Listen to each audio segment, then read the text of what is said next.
Hitler, you probably didn't even hate the Jews. That was just the meth making you crazy, dog. Both of you, get back in the closet. You deserve a fucking ass whooping. All of you, get back in the closet. Go fuck yourself. How much does it cost for fascism? How much do the taxpayers have to pay for a fascist country? They're evil. They are actively doing evil. So treat them like the evil that they are.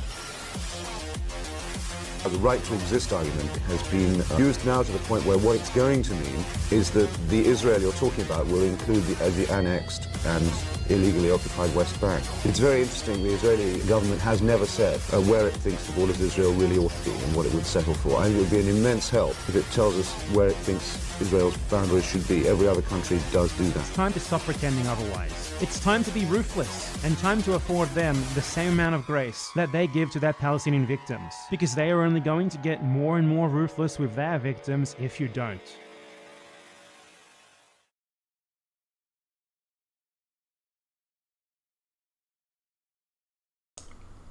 Hello.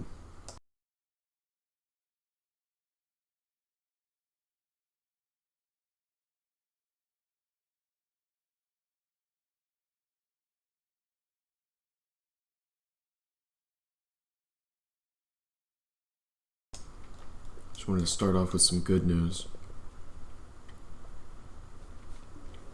Colin Kaepernick funds second autopsy for Delta State student found hanging from a tree. Yeah, that's right.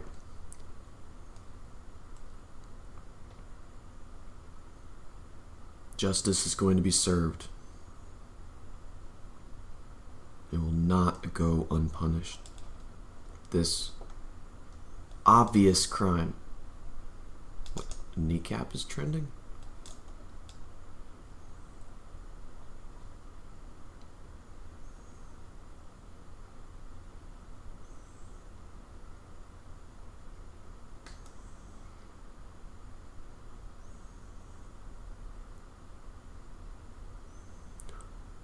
Kneecap is ineligible to enter Canada?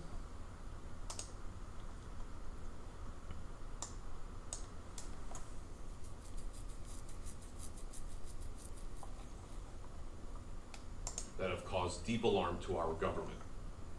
The group have amplified political violence and publicly displayed support for terrorist organizations such as Hezbollah and Hamas. These are not expressions of art or legitimate political critique. They are dangerous endorsements of violence and hate. Notably, one member of the band is currently facing terrorism-related charges in the United Kingdom. Criticism of foreign governments is protected under Canada's Charter of Rights and Freedoms. However, advocating for political violence, glorifying terrorist organizations, and displaying hate symbols that directly target the Jewish community are not protected forms of expression and will not be tolerated by our government.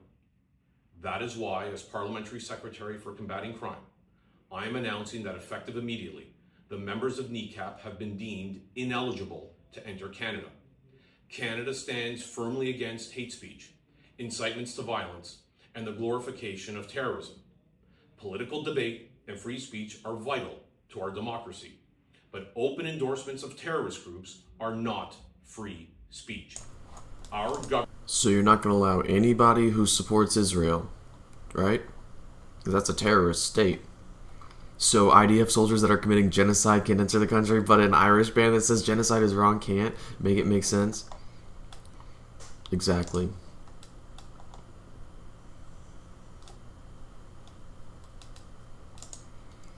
Your comments about us are wholly untrue and deeply malicious. We will not accept it.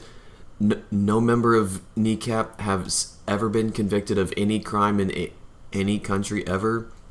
Whilst you outrageously try to claim we are anti-Semitic, the Times newspaper in England today wrote of our headline show in London last night as emphatically anti-sectarian.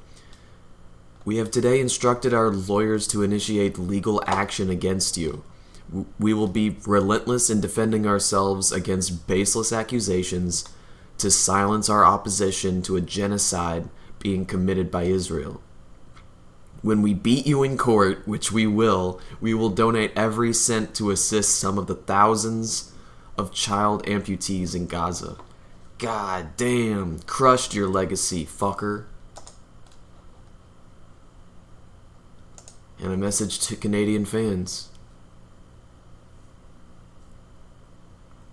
We are aware of significant Zionist lobby groups, Allied Voices for Israel, the Center for Israel and Jewish Affairs, and Indigenous Embassy Jerusalem, attempting to influence your government and its representatives through serious misinformation, which we are acting against legally.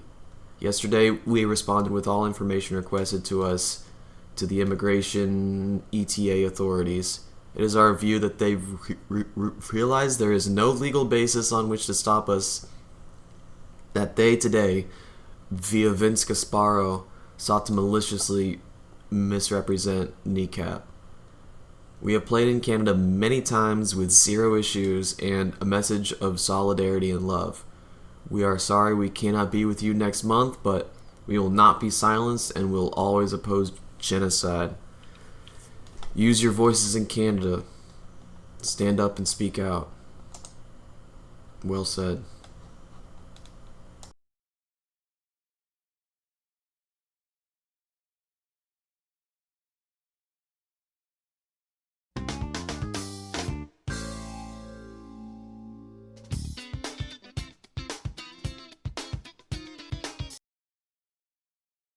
We'll just find it on YouTube.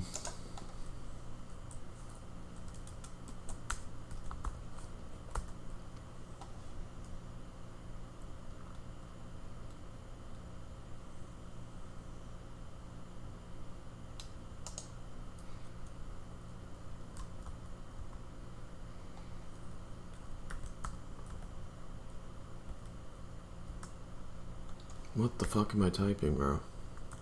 What the fuck am I doing?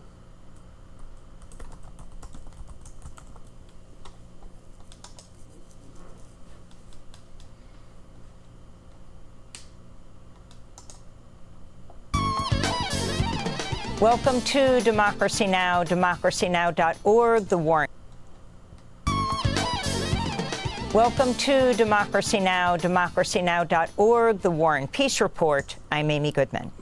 Israeli forces continue to advance deeper into Gaza City, forcing tens of thousands of Palestinians onto coastal roads away from the city center. Malnourished children and critically ill patients are among those displaced, ordered to go south as Israel seeks to seize Gaza City. Speaking to Al Jazeera, Palestinians recount nonstop strikes with the Israeli military blowing up entire neighborhoods. The World Health Organization warns hospitals are on the brink of collapse. Israeli soldiers have killed at least 21 Palestinians since dawn. This is Zahar Kafarna, a displaced Palestinian mother. They threw leaflets on us and told us to leave. Now there's no place for me to go to. I don't have a tent or anything. As you can see, we have been walking for 4 days. We're in the street now. No tent, no shelter, nothing. I ask all relevant parties to support us, help us. We are tired. We're really tired. Meanwhile, the United States vetoed a draft UN Security Council resolution yesterday that called for an immediate, unconditional, and permanent ceasefire in Gaza. It was approved by 14 of the Council's 15 member states. It was the 6th time the U.S. cast a vote since the start of Israel's war on cast a veto since the start of Israel's war on Gaza. Meanwhile, Israel's far-right minister Bezalel Smotrich on Wednesday called the Gaza Strip a real estate bonanza and said, quote, a business plan is on President Trump's table. He also added, quote, We've done the demolition phase. Now we need to build, unquote. A delivery driver transporting humanitarian aid from Jordan to Gaza Thursday opened fire on Israeli soldiers, killing at least 2 in the Allenby crossing into the occupied West Bank. The assailant, a civilian who'd reportedly been delivering aid to Gaza for the past 3 months, was then shot dead by Israeli forces. Afghanistan has rejected President Trump's calls for the United States to retake control of Bagram Air Base. Trump made the comments on Thursday during a press conference with British Prime Minister Keir Starmer. We were going to keep Bagram, the big air base, one of the biggest air bases in the world. We gave it to them for nothing.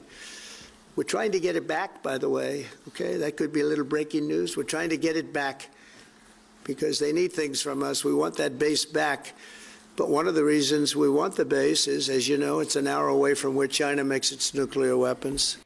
On social media, Zakir Jalal, an Afghan foreign ministry official, said, quote, Afghanistan and the United States need to engage with one another without the United States maintaining any military presence in any part of Afghanistan, unquote.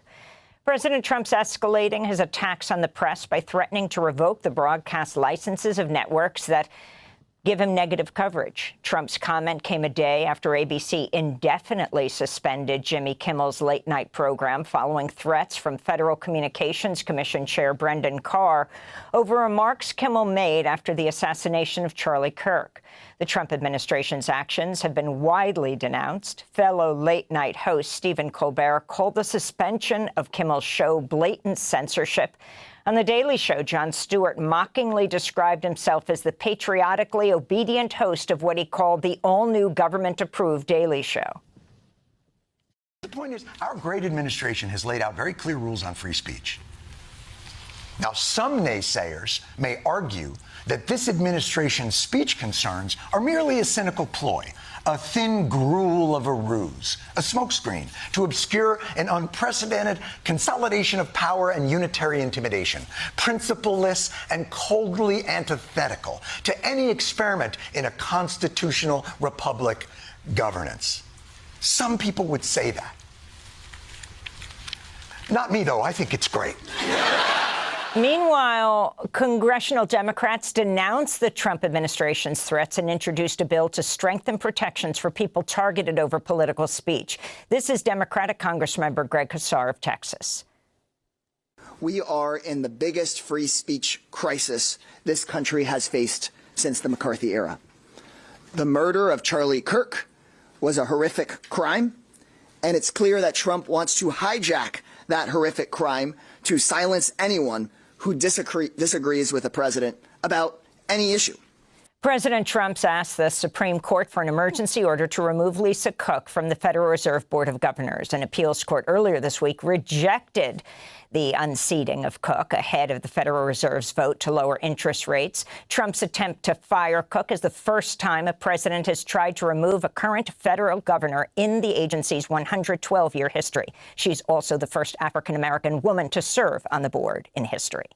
In New York, at least 11 Democratic elected officials were arrested Thursday as they demanded access to the notorious ICE jail inside 26 Federal Plaza in Manhattan, while a separate group staged a peaceful action blocking access to the building's garage used by ICE to transport detained immigrants. City Controller Brad Lander and Public Advocate Jumaane Williams were among those arrested yesterday. In related news, a new report has found ICE placed more than 10,000 people in solitary confinement between April 2024 and May 2025, with the practice skyrocketing after Trump returned to office. Immigrants, including those experiencing serious medical and mental health crises, are routinely placed in isolation for days, weeks, and in some cases months, which the UN says amounts to torture.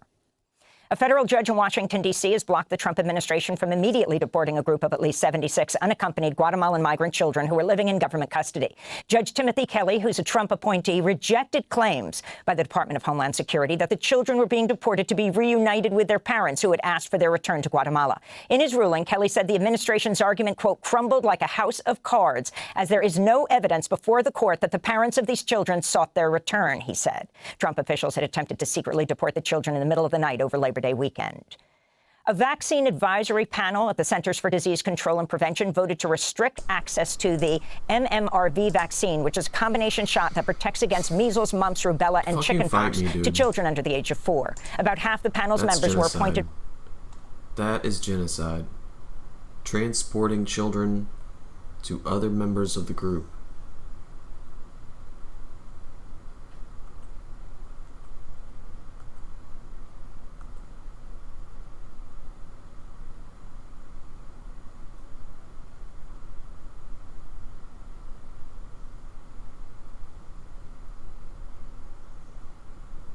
There's no evidence before the court that the parents of these children sought their return. Give me a break. Return, he said. Trump officials had attempted to secretly deport the children in the middle of the night over Labor Day weekend. A vaccine advisory panel at the Centers for Disease Control and Prevention voted to restrict access to the MMRV vaccine, which is a combination shot that protects against measles, mumps, rubella, and chickenpox to children under the age of 4. About half the panel's members were appointed by Robert F. Kennedy Jr. The panelists are also set to vote today on COVID-19 shots and whether to delay administering the hepatitis B vaccine to newborns.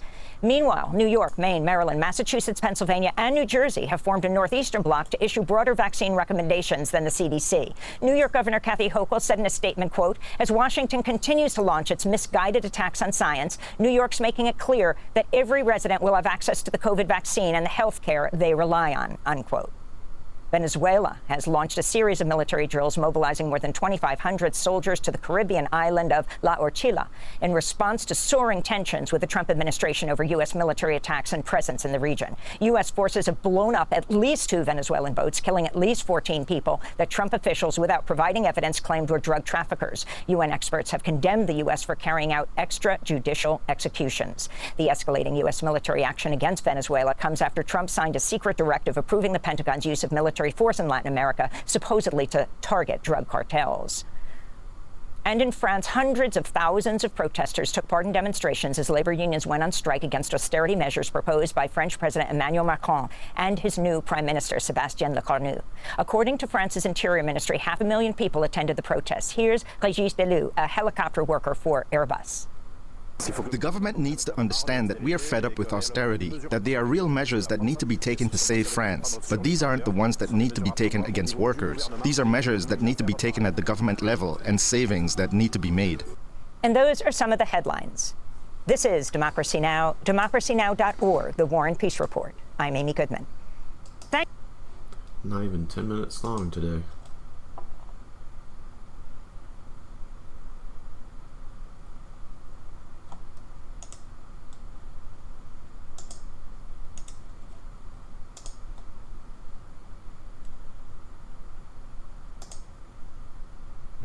Tonight, several breaking stories as we come on the air. The chaos in the air. A major radar and communications outage causing chaos at 2 major airports. Air traffic. Tonight, several breaking stories as we come on the air. The chaos in the air. A major radar and communications outage causing chaos at 2 major airports.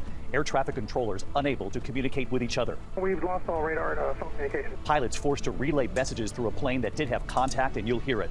More than 1,000 flights canceled or delayed. Tonight, the chilling images, the urgent search for a 2-year-old boy swept away while in a car with his father amid horrific storms. Tonight, major news when it comes to getting the COVID vaccine this fall, the vote just today, and the major change tonight, suggesting people should decide for themselves. The government will not be making recommendations from the CDC, and there is reaction already coming in tonight. Late today in the Oval Office, President Trump was asked about his FCC chairman, Brendan Carr, who put pressure on some ABC stations to preempt Jimmy Kimmel. Republican Ted Cruz comparing that pressure to that of a mafia boss. What the president is now saying about this tonight. Also developing at this hour, police late today say a gunman opening fire on KXTV, an ABC affiliate in Sacramento, California. Authorities now searching for a suspect tonight. This evening, there's news on the man who became unresponsive while riding a roller coaster at Universal's Epic Universe in Orlando.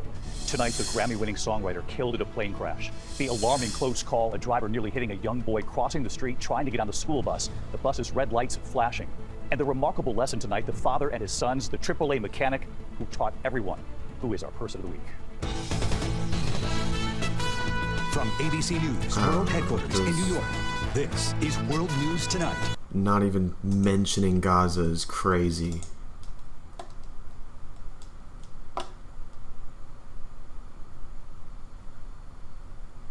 Pains me, dude. Pains me to see a news report with no mention of Gaza, dude. All right, y'all, I got a whole bunch of breaking news here for you. Why is it so fucking choppy? All right, y'all, I got a whole bunch of breaking news here for you. Yes, I have Jimmy Kimmel updates. Yes, I have Charlie Kirk updates, but I also have about 523 other things to get to as well. So sit back and relax. This one's probably going to be a long one, playing catch up here. But let me start with this. So Estonia is now saying that Russian fighter jets are violating their airspace in a brazen incursion. And so this comes right after we had Vladimir Putin and Russia. They sent a whole bunch of drones, a whole bunch of fighter drones into Polish airspace. And that led to a massive crisis. You know, NATO was scrambling behind the scenes, getting together at the last minute. They invoked, I believe, Article 4 it is. Estonia is invoking Article 4 over this as well. And so this is, make no mistake about it, this is Putin testing his limits, right? And the other thing is he's gathering intel on NATO and on their ability to have decent response time. That's what this is also. And so this is a very, very dangerous moment, man. I mean, I know Trump always liked to attack Joe Biden and say, we're on the brink of World War III, folks. But without a hint of exaggeration here, we're actually on the brink of World War III. And in this moment, you have Trump, who's wholly unequipped to deal with somebody like Putin. I mean, Putin knows exactly how to work this guy. First of all, Trump has a soft spot for authoritarian leaders anyway. But add in the fact that he knows exactly how to massage his ego. He says things to him like, well, you actually won the 2020 election. Everybody knows that. I mean, it's the mail-in voting. That's the problem. You got to get rid of that mail-in voting. So he's using Trump to basically lead to instability within the U.S., but also, flattering him to get on his good side. And basically now he's pushing the limits as much as humanly possible. And Trump is basically nowhere to be seen. I mean, when you had the Russian drones go into Polish airspace, he was out there saying, oh, maybe it was a mistake. Maybe it was a mistake? No, they very clearly did it on purpose, and they were gathering intel to figure out NATO's response time. And now, what are they going to do next? We don't know.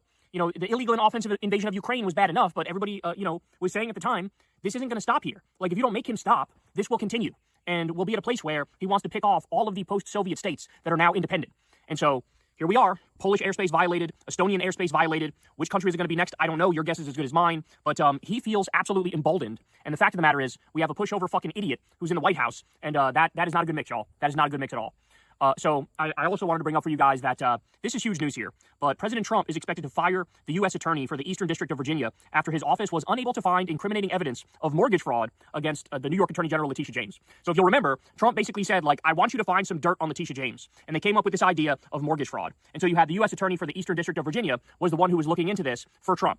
This person comes back and says, sir, I looked, and unfortunately there's nothing there, so there's nothing I can do for you. In other words, Letitia James didn't commit a crime. I know that you wish she did, but she didn't. And so Trump's reaction to that, instead of being an adult, instead of saying, okay, it is what it is, no, his reaction is, I'm now going to fire this person and bring somebody in who will muck up fake charges to go after Attorney General Letitia James. This is how insane this man is. This is how ridiculous he is. This is how childish and petty and how much like King Joffrey he is. Basically, Letitia James's name was totally cleared, and he's like, well, I don't give a fuck, unclear it. So you want to talk about, political persecution. I know he liked to pretend like he was the victim of political persecution, but the fact of the matter was he was charged with 91 crimes because he committed 91 crimes. He actually did the crimes, and then when the judicial system kicked into gear and actually held him accountable, he was like, well, this isn't fair. I'm supposed to be able to get away with my crimes. No, you did it. And so that was the system working as it should work. But in this instance, he's like, well, I don't care that you actually cleared her. I want to fucking destroy her, so do it or get out of the way. That's what's happening here. So absolutely horrific stuff there. And it's amazing that this stuff is just, it's out in the open. This is all discussed out in the open. This was like an ABC News article that lays it out in no uncertain terms. Hey, this is what's happening. He's pissed off that, this U.S. Attorney for the Eastern District of Virginia is abiding by the letter of the law and doing their job. He's pissed off that they're not acting like a political hack. And he wants to bring in a hack because he has, he wants to get some retribution and revenge on Letitia James. So just absolutely crazy stuff there. Now, this was a huge deal, too, and I don't see the media talking about this much at all yet. But shout out to Ken Klippenstein because he's the one who got this first. And then I believe Drudge picked it up and some other places may have picked it up. But according to him, the FBI is now preparing to label transgender people as violent extremists in the wake of Charlie Kirk's murder. So let's reflect on how absolutely monumentally idiotic this is. Even if you accept the official line from Kash Patel and Dan Bongino and Trump, which I don't, by the way, but even if you accept it, what happened was you had Charlie Kirk get killed by a white male from a MAGA family in Deep Red, Utah. And that white male from a MAGA family in Deep Red, Utah was largely apolitical, but happened to be pro-LGBTQ rights. They allegedly had a potentially, we don't know for sure, trans partner. Even in the official story, the allegedly trans partner was the one who called the police, called the FBI, and turned in the white male shooter. And somehow, these fucking clowns look at that story and they say, let's designate all trans people as terrorists, as violent extremists. This is fucking insane. And this is what happens when you have this sort of an ideology. You try to square peg and round hole every situation. You forget what the question is. The answer is, I fucking hate trans people. The answer is, the LGBTQ community are all evil and horrible and terrible and they shouldn't exist and they're degenerates and people need to get out of that lifestyle and they're demonic. I mean, this is what these people actually think. And so here we are. They're going to try to label all trans people as terrorists. And understand something, guys. This is fucking dangerous. This is dangerous. You're now, giving a green light to every violent bigot out there, every Nazi extremist and white nationalist extremist out there. It's a wink and a nod. That's like, yeah, it's fucking open season on these people because we're designating all of them as violent extremists. That's like saying they're bad, they're the other. They have it coming. Whatever you want to do to them to get them in line, they have it coming. And it's already hard enough to be a gay person or a trans person, especially a trans person in the year of our Lord 2025. It's hard enough to get the employment that you need in order to survive. It's hard enough to hold personal relationships. Oftentimes, families still disown their kids if they happen to be trans. And now it's a scenario where the government is saying, hey, green light, baby. You go ahead and do whatever you want to do to these people. They're violent extremists. Even though in this story, even if you accept the official story, which I don't, the trans person is the hero. The trans person helped out the investigators. So this is low, bro. This is low. And we're talking about less than 1% of the population here. Less than 1%. They already have it hard enough. Talk about lack of sympathy, lack of empathy. I mean, these are people, could you imagine feeling like you were born in the wrong body? Like being convinced, no, something's off here. Something's not right. You're born biologically male, but inside, hey, I feel completely female. I feel like everything about me is supposed to be female. And so, all you're trying to do is live your truth. All you're trying to do is, live in accordance with how you feel inside, which is what we all try to do, right? But when they do it, it's totally fucking unacceptable. Because these closed-minded fucking idiots out there have this rigid idea that you have to, a man has to be a man, and a woman has to be a woman, and they need to get in the kitchen, and the man needs to go out and be the fucking breadwinner, and everybody needs to fit into these neat little fucking boxes. But that's not how the world works. The world's a messy place, okay? The world's a complex place. Some people just happen to be gay. Some people just happen to be trans. It is what it is. Who gives a fuck? Why does it matter to you? You want to fucking terrorize these poor people as if they don't have it hard enough already? It's unbelievable. Again, you have a story where it's a white... I don't know why it's so choppy. Male shooter from a MAGA family in Deep Red, Utah, and boom, jujitsu move, blame the trans people. This is fucking crazy. This is crazy, but I'm not done yet. I'm not even close to done yet because it's not just trans people that Trump is trying to besmirch and smear and basically fucking put a target on their backs for the world to see. No, it's also Antifa. So Trump came out and said the following: I am pleased to inform our many USA patriots that I am designating Antifa, a sick, dangerous, radical left disaster, as a major terrorist organization. I will also be strongly recommending that those funding Antifa be thoroughly investigated in accordance with the highest legal standards and practices. Thank you for your attention to this matter. So as Dropsite News says, Antifa, short for anti-fascist, is not a single group, but a loose network of activists who oppose far-right and fascist movements. They organize protests, counter-rallies, and sometimes direct action against white supremacist groups or far-right events. Trump says he is moving to designate them a major terrorist organization. So, a couple points. First of all, remember when World War II happened and we were against the Nazis? You could say the entire U.S. military at the time was Antifa. That is fair to say. That's point number one. Point number two, they're not an official organization in the way that we understand organizations. There is no structure. There is no central command. There is no hierarchy. There's no nothing. There are a bunch of people online that they say, oh shit, the Proud Boys are going to be protesting here. This fucking neo-Nazi group is going to be here. Patriot Front is going to be there. They're threatening drag queen story hour, or whatever the fuck it might be. It's a bunch of people who get together online and go, let's go counter-protest these motherfuckers and make sure they're not cracking skulls and assaulting people. That's what Antifa is. That's it. That's it. But now he's going to act like, like this is some fucking high-level James Bond villain type-ass group where they're all getting together. There's a chain of command. There's a hierarchy. It's flush with funding from George Soros or whatever the fuck they think that they made up. And now it's like, he's going to try to go after Antifa groups, which begs the question, well, what the fuck is an Antifa group? I just told you there are no official groups. So what are they going to do? I'll tell you what he's going to do. We know what he's going to do because he's already doing it. He's going after, for example, Act Blue, which is the Democratic fundraising apparatus. If you donate to a Democratic group or a Democratic politician or a PAC or whatever it may be, usually it goes through Act Blue. They're launching an investigation against Act Blue to try to take it down to make sure you can defund any left-of-center groups. That's one of the things they're doing. The other things they'll probably do is any sort of think tanks on the left, they're going to crack down on them and say, oh, you're caught funding Antifa, you're funding terrorist organizations, you're funding trans people, and they're all violent extremists. We're going to fucking destroy you. What we're witnessing here, in no uncertain terms, is fascism. What if you're a big money donor, one of the few big money donors on the liberal side of the aisle, and you happen to give money to, I don't know, an abortion rights group or whatever? They're going to say you're under investigation for funding Antifa. They're going to say you're under investigation for funding the violent extremist trans people in this country. That's what they're going to do. So understand, nothing about this is official. Nothing about this is legitimate. Nothing about this makes sense. All it is I want to take down my political opponents. That's it. That's all this is. And so even though zero evidence that the guy who shot Charlie Kirk, that guy was in Antifa, right? We know a trans person didn't do it. That's a fact.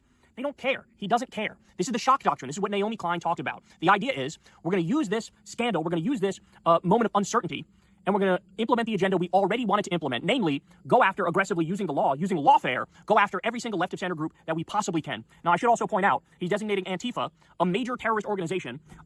So somebody decided, well, let me run this through AI and see what the numbers are when it comes to, Antifa violence. Ready for this? Based on comprehensive databases, there's been, when it comes to political violence from 1994 to 2020, there's been 893 incidents. Antifa-linked attacks number in the low dozens, and they're non-lethal, mostly non-lethal property damage or clashes, while right-wing extremist attacks exceed hundreds, 267 or more since 2015 alone, causing far more casualties. So right-wing violence has caused at least 329 casualties. Antifa violence, 0 to 1. And I like how they put the 0 in there, like the one that there was a death, it potentially wasn't even because of Antifa. I love that. 329 versus 0 to 1. What are we doing here? Guys, the whole right-wing movement, MAGA, is totally built on lies. It's just lies. They're just full of shit. That's it. And they want you to fall for it. They want you to join their death cult. They want you to shut your fucking brain off and go purely by emotions and hate the people that they handpick for you. And it's all a trick because the people you should be hating are the fascists and the billionaires. Namely, the main groups that make up MAGA, right? Fascists and billionaires are the problem. They're the reason your life sucks. But no, they want you to blame trans people. They want you to blame Antifa. They want you to blame immigrants. It's a fucking sick joke. It's a sick joke. So somehow, they're a major terrorist organization, but they haven't fucking killed anybody, and the organization doesn't exist. It doesn't exist as a hierarchy, as a structure. What a sick joke. Holy shit, what a sick joke. Oh my God. All right, I got more. And I'm about to lose it on this one. That's for sure. I'm about to lose it on this one. So, I remember, it was not that long ago when, Trump was running against Kamala, and I remember looking at every single MAGA idiot on social media and all the people in real life too. They swore up and down 1,000 ways to Sunday that, hey, the reason why I have to support Trump is because the right is both pro-free speech, laugh along with me, and anti-war. Laugh along with me again, right? Well, guess what? This just came out the other day. This is from Fox News. Here's a quote from Trump on Bagram Air Base, which is the air base in Afghanistan. Quote, "We're trying to get it back, by the way, okay? That could be a little breaking news. We're trying to get it back because they need things from us. We want that base back. It's an hour away from where China makes its nuclear weapons." So to put that in layman's terms for you, here's the anti-war president saying, I want to reinvade Afghanistan and take back Bagram Air Base. Let me repeat that. I want to reinvade Afghanistan and take back Bagram Air Base. So if you're keeping score, the anti-war president, it hasn't even been a year yet, and he's already bombed Yemen, he's already bombed Somalia, he's already bombed Iran, he's already bombed Venezuela, there's plans to bomb Mexico, he's talking about stealing Greenland, talking about stealing Panama, talking about stealing some territory from Canada. Come get your anti-war president. Come get your anti-war president. Imagine being duped by this fucking charlatan. And these people, let me be clear about something. They had no excuse whatsoever, because there were assholes out there like me warning them from before that, you know what, he's not what he's pretending to be. Yes, half the time he says anti-war shit. The other half the time he also says pro-war shit. But none of that matters. What matters is his record from the first term. And in the first term, he increased drone strikes over 400%. He kept us in Iraq. He kept us in Afghanistan. He bombed Syria. He bombed Somalia. He bragged about stealing the oil from Syria. He increased the Pentagon budget every single year. He illegally attacked Qasem Soleimani and killed him. He lured him there by saying we're going to negotiate. Then he murdered a top Iranian commander. That's what he did. He also pardoned war criminals, like from Blackwater. So understand, all the evidence was there that this guy is a fucking liar and a con man, and he's going to get us involved in more wars. And now here we are. Imagine a Democrat. Imagine it was Joe Biden, who, by the way, ended the war in Afghanistan and then told the media to suck his dick when they started attacking him over it. One of the best things he ever did. But imagine it was Joe Biden who came out and said, "Oh no, Jack, I think we should reinvade Afghanistan. I think that's a good idea." Could you imagine what the reaction would be in that scenario? We would never hear the fucking end of it. Everybody on the right would be correctly screaming, "Oh, this fucking warmonger, America first, focus on America. Why are you focusing on Afghanistan?" Trump does it. I haven't heard a single fucking person on the right bring it up. Not a peep. Not a peep. It's awfully fucking quiet out there, if I don't say so myself.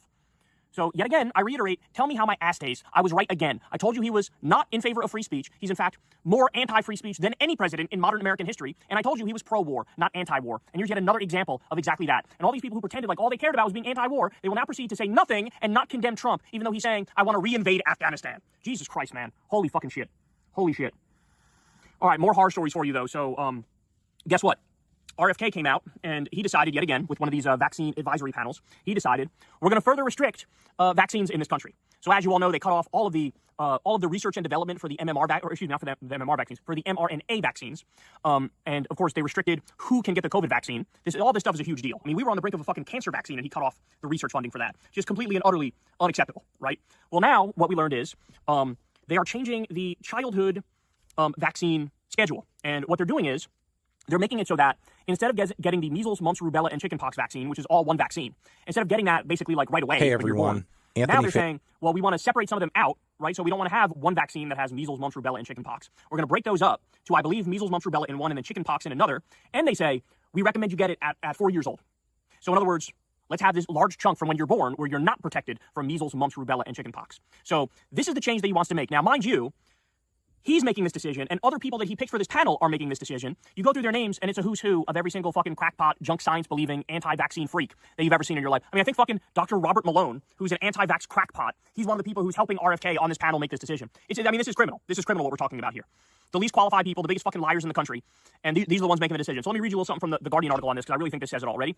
Quote, measles, mumps, rubella, and chickenpox can be highly dangerous to children, as the CDC noted in a presentation during the panel meeting. During the last rubella outbreak in the 1960s, more than 2,000 newborns died. Before the measles vaccine was developed in the 1960s, there were 48,000 hospitalizations for measles each year. Before the emergence of the chickenpox vaccine in the 1990s, there were upwards of 10,000 annual hospitalizations for chickenpox. So again, instead of getting that vaccine right away, they want you to wait now till you're 4. Well, I just told you that 2,000 newborns died during the last rubella outbreak in the 1960s. So yet again, RFK is putting the lives of kids in danger. People will die because of this dumbass decision that he just made. People will die because of that. And guess what? He's not done with the damage yet. Even to this point, bro, again, it hasn't even been a year. What has he done so far? Limited access to the COVID vaccine, put vaccine skeptics on the advisory panel, fired the CDC director after only a month because the CDC director refused to push the junk science that RFK demanded that she push.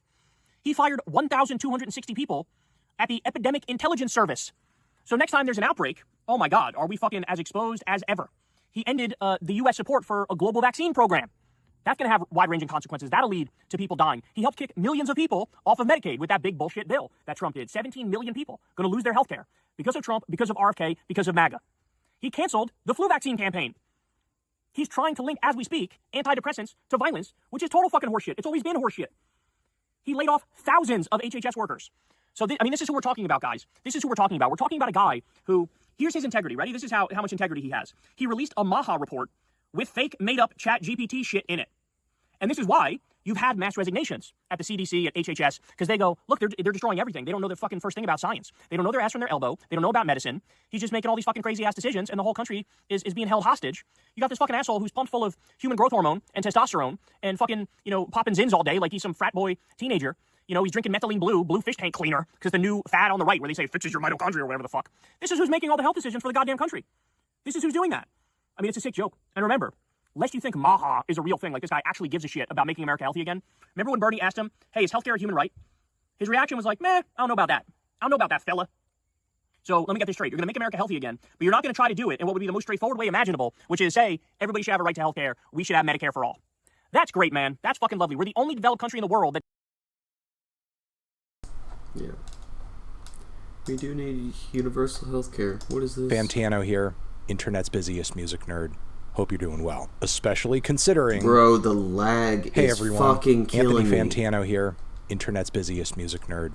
Hope you're doing well, especially considering that we are currently living in very dark, dystopian, and anxiety-inducing times. If you've been online in the past few weeks, most likely you've... I cannot get a smooth stream. What in the fuck? Seen some pretty horrifying stuff. Things that are becoming so frequent and increasingly terrible, I'm not even sure where to start. On public transit, if you haven't seen it, don't go look for it. It's horrifying. It is stomach churning. When digging further into the background of the suspect in this killing, DeCarlos Brown, the guy clearly had a history of very serious mental health issues, and at one time even called the police to investigate man-made materials inside his body. I don't know. I feel like anybody who is engaging in that sort of behavior shouldn't necessarily be arrested and locked away with the key thrown away, but they should at the very least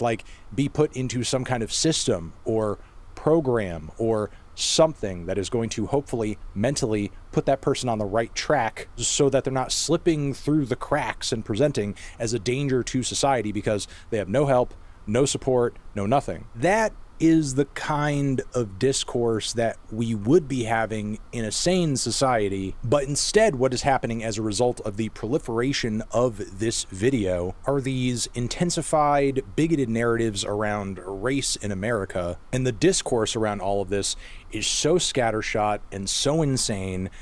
Personally, from an outside perspective, it just kind of feels like it's something that cannot be untangled right now, as I feel like most people are kind of not so much seeing the situation as much as they are seeing and hearing about the way it's being exploited to push political narratives, increase the sense of paranoia and fear that your average everyday person feels when just walking down the street, and are maybe disengaging from it out of fear that they would be adding fuel to those flames. And when you do have somebody step up to the plate in the way DaBaby did here with this song and music video, it is a completely cringe misfire, not only in terms of the content of the song itself, seemingly having very little to do with what the music video is dramatizing in a literal sense, but of course, like, DaBaby paints himself in the video as like this heroic bystander who just happened to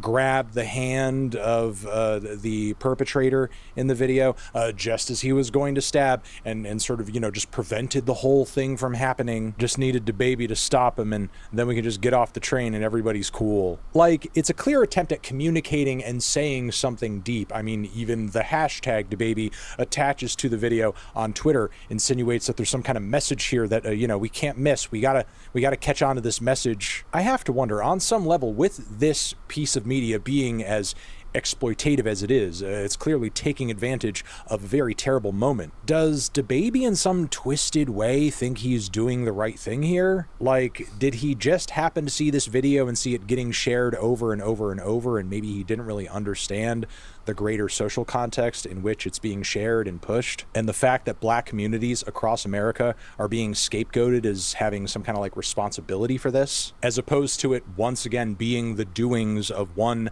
mentally ill man who was clearly not helped by the system. No, DaBaby's post here doesn't really seem to understand or grasp that element of this at all. Like, there truly is very little to be gleaned from this music video DaBaby has put up, outside of, like, murder is bad, and if you catch somebody who's about to commit a heinous act such as this one in the right exact perfect moment and reason with him immediately as if you had a premonition of what was going to happen in the first place, then temperatures can cool down and everything will be fine after. At the end of the day, this just kind of feels like DaBaby making this very serious, very horrible situation about him, which leads me to move on to the high-profile political assassination of conservative social media influencer of TPUSA founder, the late Charlie Kirk, who was recently, as I'm sure you know at this point, gunned down on the campus of a Utah university while doing what he did quite famously, debate college students about various political issues and positions from a conservative standpoint. Now, I guess I should probably say off the bat, just for anyone who's confused and is curious and needs to be assured of this, I completely do not endorse the killing of this man. And very much like the Zarutska killing, but times 10, the discourse around this has been even more confusing because obviously there's even more incentive for this to be politically exploited, with numerous influencers and massive brands across conservative social media calling for civil war in the wake of this. And on top of that, untold numbers of people looking for any way they can to spin this so that it has something to do with trans people. First, trolls, internet users, and various posters online were infatuated with the idea of the killer themselves being trans. Then once it became clear that was not the case,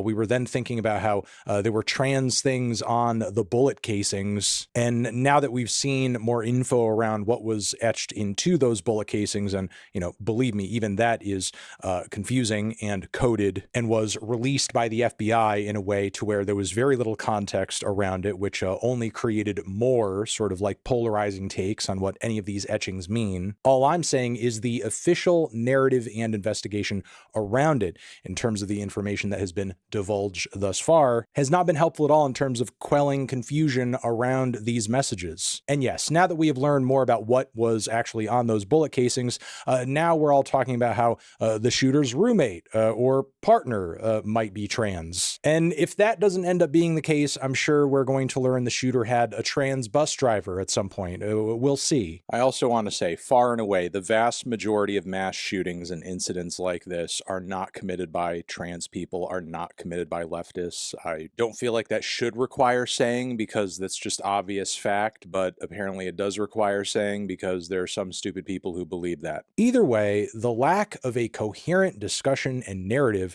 around something as devastating and as nasty scary and as honestly fear-inducing as this has only created a vacuum where basically anybody who is willing to reduce this down to the simplest and most aggressive terms they can is going to come out on top in some sort of way, because you're, by virtue of that, giving confused internet users seeking answers some kind of narrative to latch onto just to make this whole very scary thing easier to grasp. Enter in Tom McDonald, who somehow came out with a Charlie Kirk song before we even had video of this man in an open casket with his wife giving a statement. Now, of course, the song itself is highly emotionally manipulative, complete trash. Sounds like flow for flow, a complete ripoff of at least several Macklemore songs, because Tom McDonald only exists to steal flows and ideas from basically every relevant white rapper there ever was, just to kind of chew them up and spit them out with a bunch of right-wing talking points, which this tribute track is obviously chock full of, even though as of right now, with as much material and information as we have, the shooter and his family background doesn't seem like super woke or anything like that, but who the hell knows what woke means to your average conservative at this point, because online we're all just playing like this endless game of moron telephone where every single time a word or a term or a phrase or a meme is repeated, it just loses more and more and more of its meaning. Yeah, in his rush to post this song, Tom seemingly also doesn't fully understand like Charlie Kirk's age. Like the guy was not barely 31, like he was about to turn 32, which might not seem like a big deal, but this compiled with basically like every generic average perception of him that, like, you know, maybe casual internet users that came across one or two YouTube videos of him debating online, like whatever that average Charlie Kirk content consumer thought of Charlie, Tom is basically packed into this song, and knowingly so, because Tom wants to ride this wave right to the end so that he can maximize the amount of attention he's going. And who does that? AI does that. Bro, you're just about as useful as AI in compiling facts about Charlie Kirk. And that's it. Going to get out of it. And that's really the discussion here, because not only is Tom McDonald essentially whitewashing Charlie Kirk's legacy and ignoring basically anything he ever said or did that was the least bit controversial, but this man with this song and this music video is just exploiting Charlie Kirk's death in the same exact way he's trying to, or was trying to up until this point, exploit the fact that Gavin Newsom is like really going at Trump right now and will likely run for president very soon. And believe me, personally, I'm no fan of Gavin Newsom, but like the fact that Tom was desperately trying to cling to this man's coattails for at least a little bit of attention, why he's doing it is obvious. It's not out of like some seriously and deeply held political imperative or philosophical worldview. The guy is a self-interested social media opportunist who's actually fucking Canadian. So if anything he says or does actually has any sort of like social or future downsides to it, I'm sure that guy can just go fuck off back over there. He does not have skin in the game like your average person who actually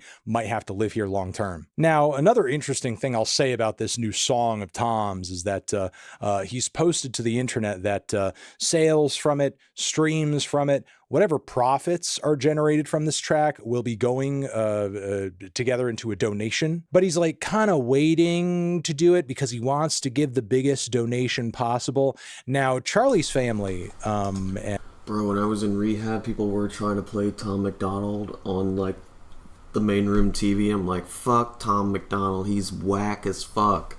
Lame. And I would just stand there and just belittle him until nobody wanted to use the TV anymore. Oh, yeah.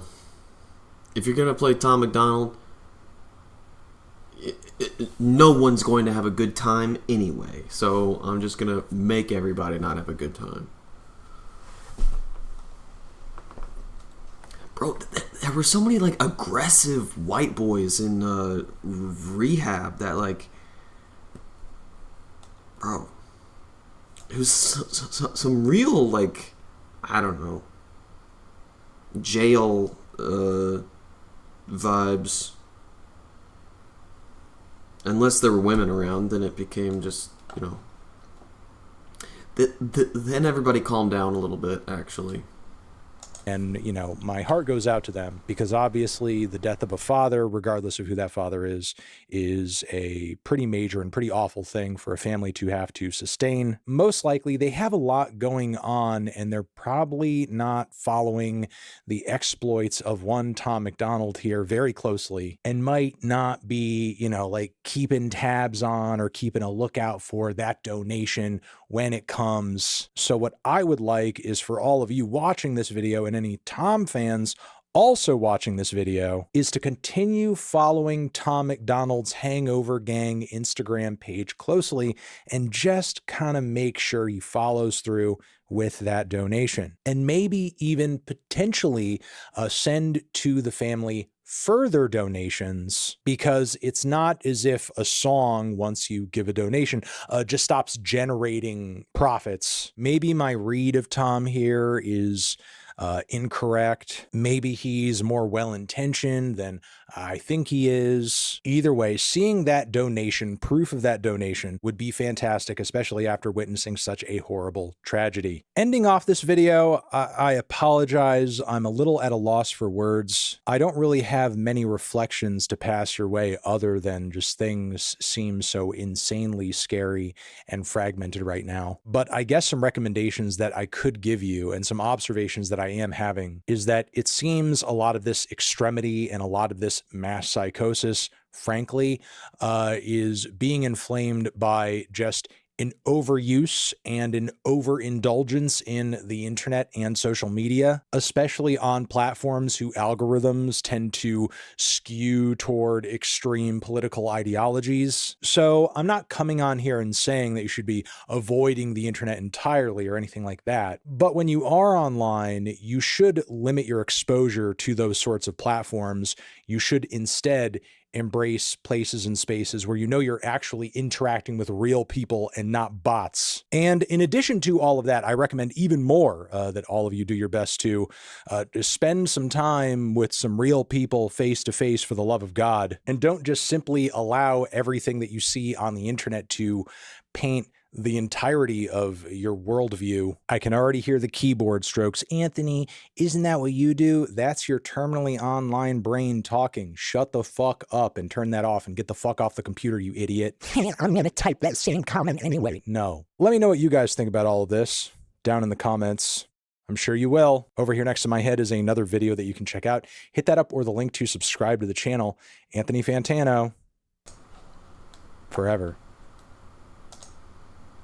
I truly do not understand why it is so laggy, man.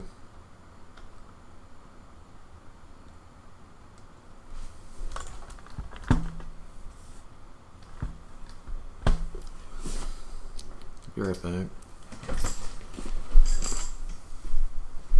Hang on.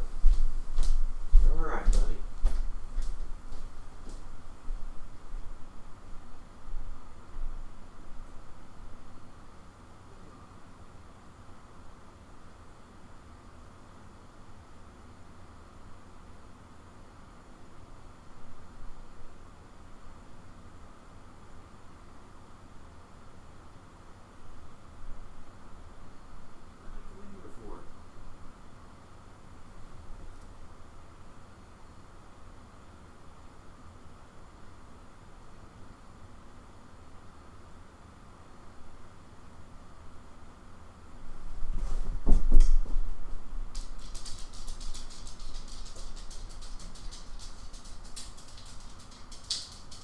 Why did I come in here?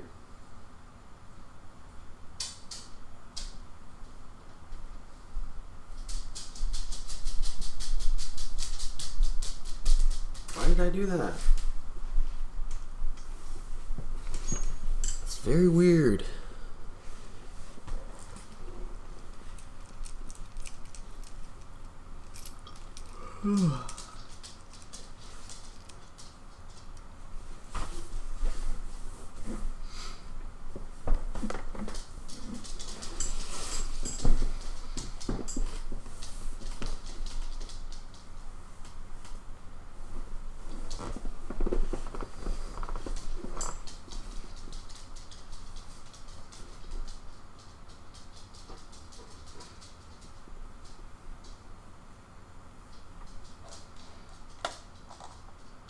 Who was I about to pull up? Oh, I was gonna get my little book and prop up the thing because it's overheating.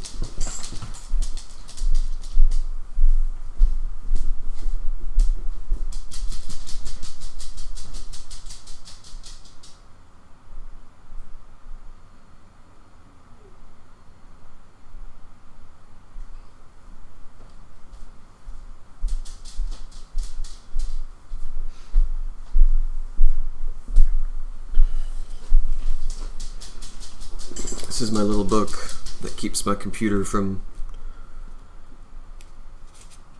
overheating. Tales of Mystery and Imagination, Edgar Allan Poe.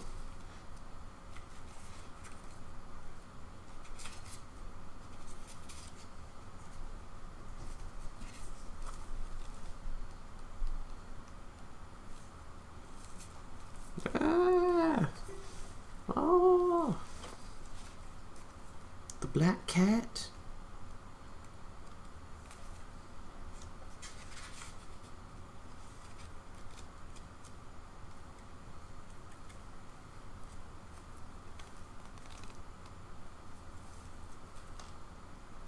Ooh, spooky. All right.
Here's the last 24 hours on Palestine, brought to you by Dropsite News. 4 Israeli soldiers were killed in Rafah, South Gaza yesterday after Hamas struck a powerful improvised explosive device around 9:30 a.m. 3 other soldiers were wounded, 1 critically. The blast occurred around 1.5 kilometers from the Philadelphia axis, where Israeli forces have conducted repeated raids. This is while 2 Israeli soldiers were killed in a stabbing and shooting attack on the Jordanian border yesterday. The attack was carried out by 57-year-old Jordanian truck driver Abdul Muttalib al-Qaisi, who was shot dead at the scene. Israel briefly sealed Jericho and halted Gaza aid convoys for review, though other routes into Gaza remained open. Meanwhile, a Yemeni drone strike hit the entrance of a hotel in Israel's Red Sea city of Eilat, setting off sirens and sending residents to shelters, though no casualties were reported. The Yemeni armed forces said the attack was part of a qualitative military operation and vowed to keep targeting Eilat until Israel ends its war on Gaza and lifts the siege. At least 33 Palestinians were killed in the past 24 hours, according to Gaza's Ministry of Health. 1 Palestinian was killed while seeking aid, while 4 more deaths were recorded, including 1 child, due to starvation and malnutrition. This comes as the Israeli military warned today that will operate under unprecedented force in Gaza City. This is despite the Palestinian Central Bureau of Statistics reports that roughly 740,000 Palestinians, about 35% of Gaza's population, remained in the north despite nearly 2 years of siege, repeated Israeli ground assaults, and mass displacement. Amnesty released a report urging states, institutions, and companies to end their complicity in Israel's occupation, apartheid, and genocide in Gaza. The report names 15 companies specifically, including Airbnb, Booking.com, Boeing, Lockheed Martin, Gilbert Systems, Palantir, and others, whose weaponry, technology, and services directly support Israel's military and settlement activities, and call for suspension, bans, and legislative action to stop them profiting or enabling Israel's war economy. America cast its sixth veto at the UN Security Council, blocking a resolution calling for an immediate permanent ceasefire in Gaza and the release of captives. All 14 other members supported the measure, which described Gaza's situation as catastrophic and urged Israel to lift aid restrictions. US advisor Morgan Ortega said the resolution fails to condemn Hamas or recognize Israel's right to defend itself, while Algeria expressed dismay and apologized to Palestinians for the Council's inaction. A group of Democratic senators led by Senator Jeff Merkley introduced the first Senate resolution to urge recognition of a Palestinian state. In the statement, Merkley said, "The goal of a Palestinian state can't be put off any longer if we want the next generation to avoid suffering from the same insecurities and afflictions." Spain has joined Ireland, Slovenia, the Netherlands, and Iceland in pledging to boycott the 2026 Eurovision Song Contest in Vienna if Israel is allowed to compete, becoming the first of the contest's big five countries to do so. Spain's state broadcaster approved the move after cultural minister urged a withdrawal over Israel's war on Gaza, while Dutch broadcaster said it can no longer justify Israel's participation given the severe humanitarian suffering in Gaza.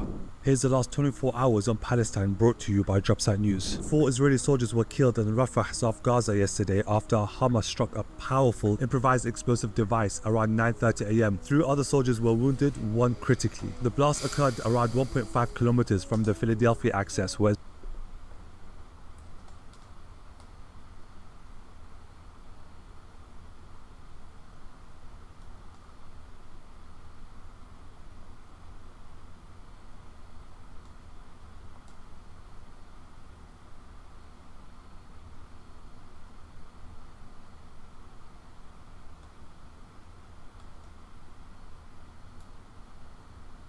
Damn, I'm gonna have to watch this later.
However, our native or Great. Invasive spiders.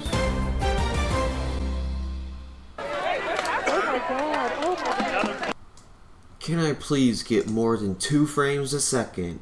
God damn it. This is the quality it should be. I'm gonna play at the quality it should be.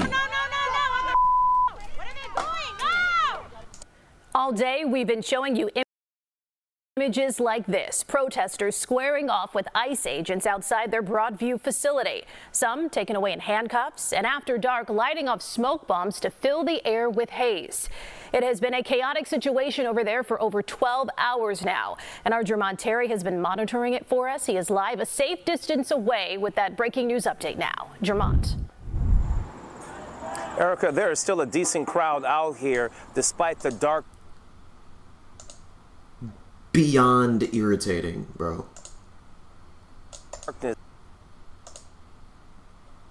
Now, the nightfall has only escalated the tension.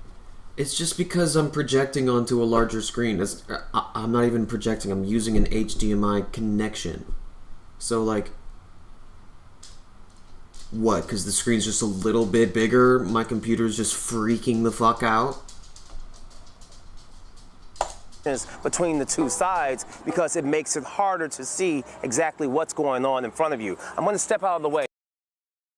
Why even sell a computer with a graphics card? This dog shit. You know what I mean?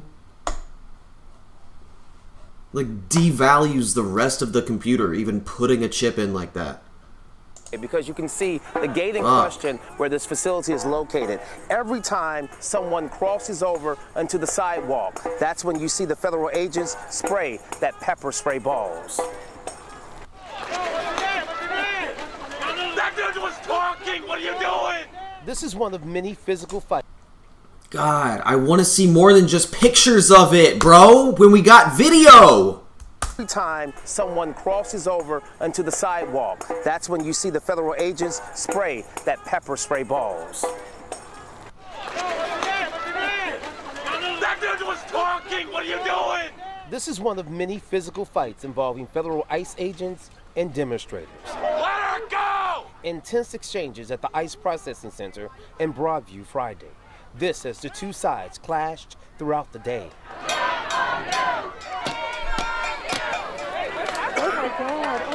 And well into the night. When the sun set, protesters set off fireworks and M80s, sending plumes of smoke into the air, making it harder for agents and protesters to see. Yeah, I'm never doing this again. I'm never using this screen again. I'm gonna switch screens right now, actually, because it's that unusable. It's that unwatchable. It's that unacceptable, bro. Holy shit. Unbelievable, bro.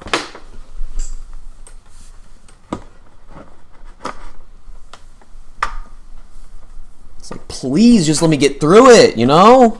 Fuck. Taking me hours just to do this one fucking upload. Fuck me.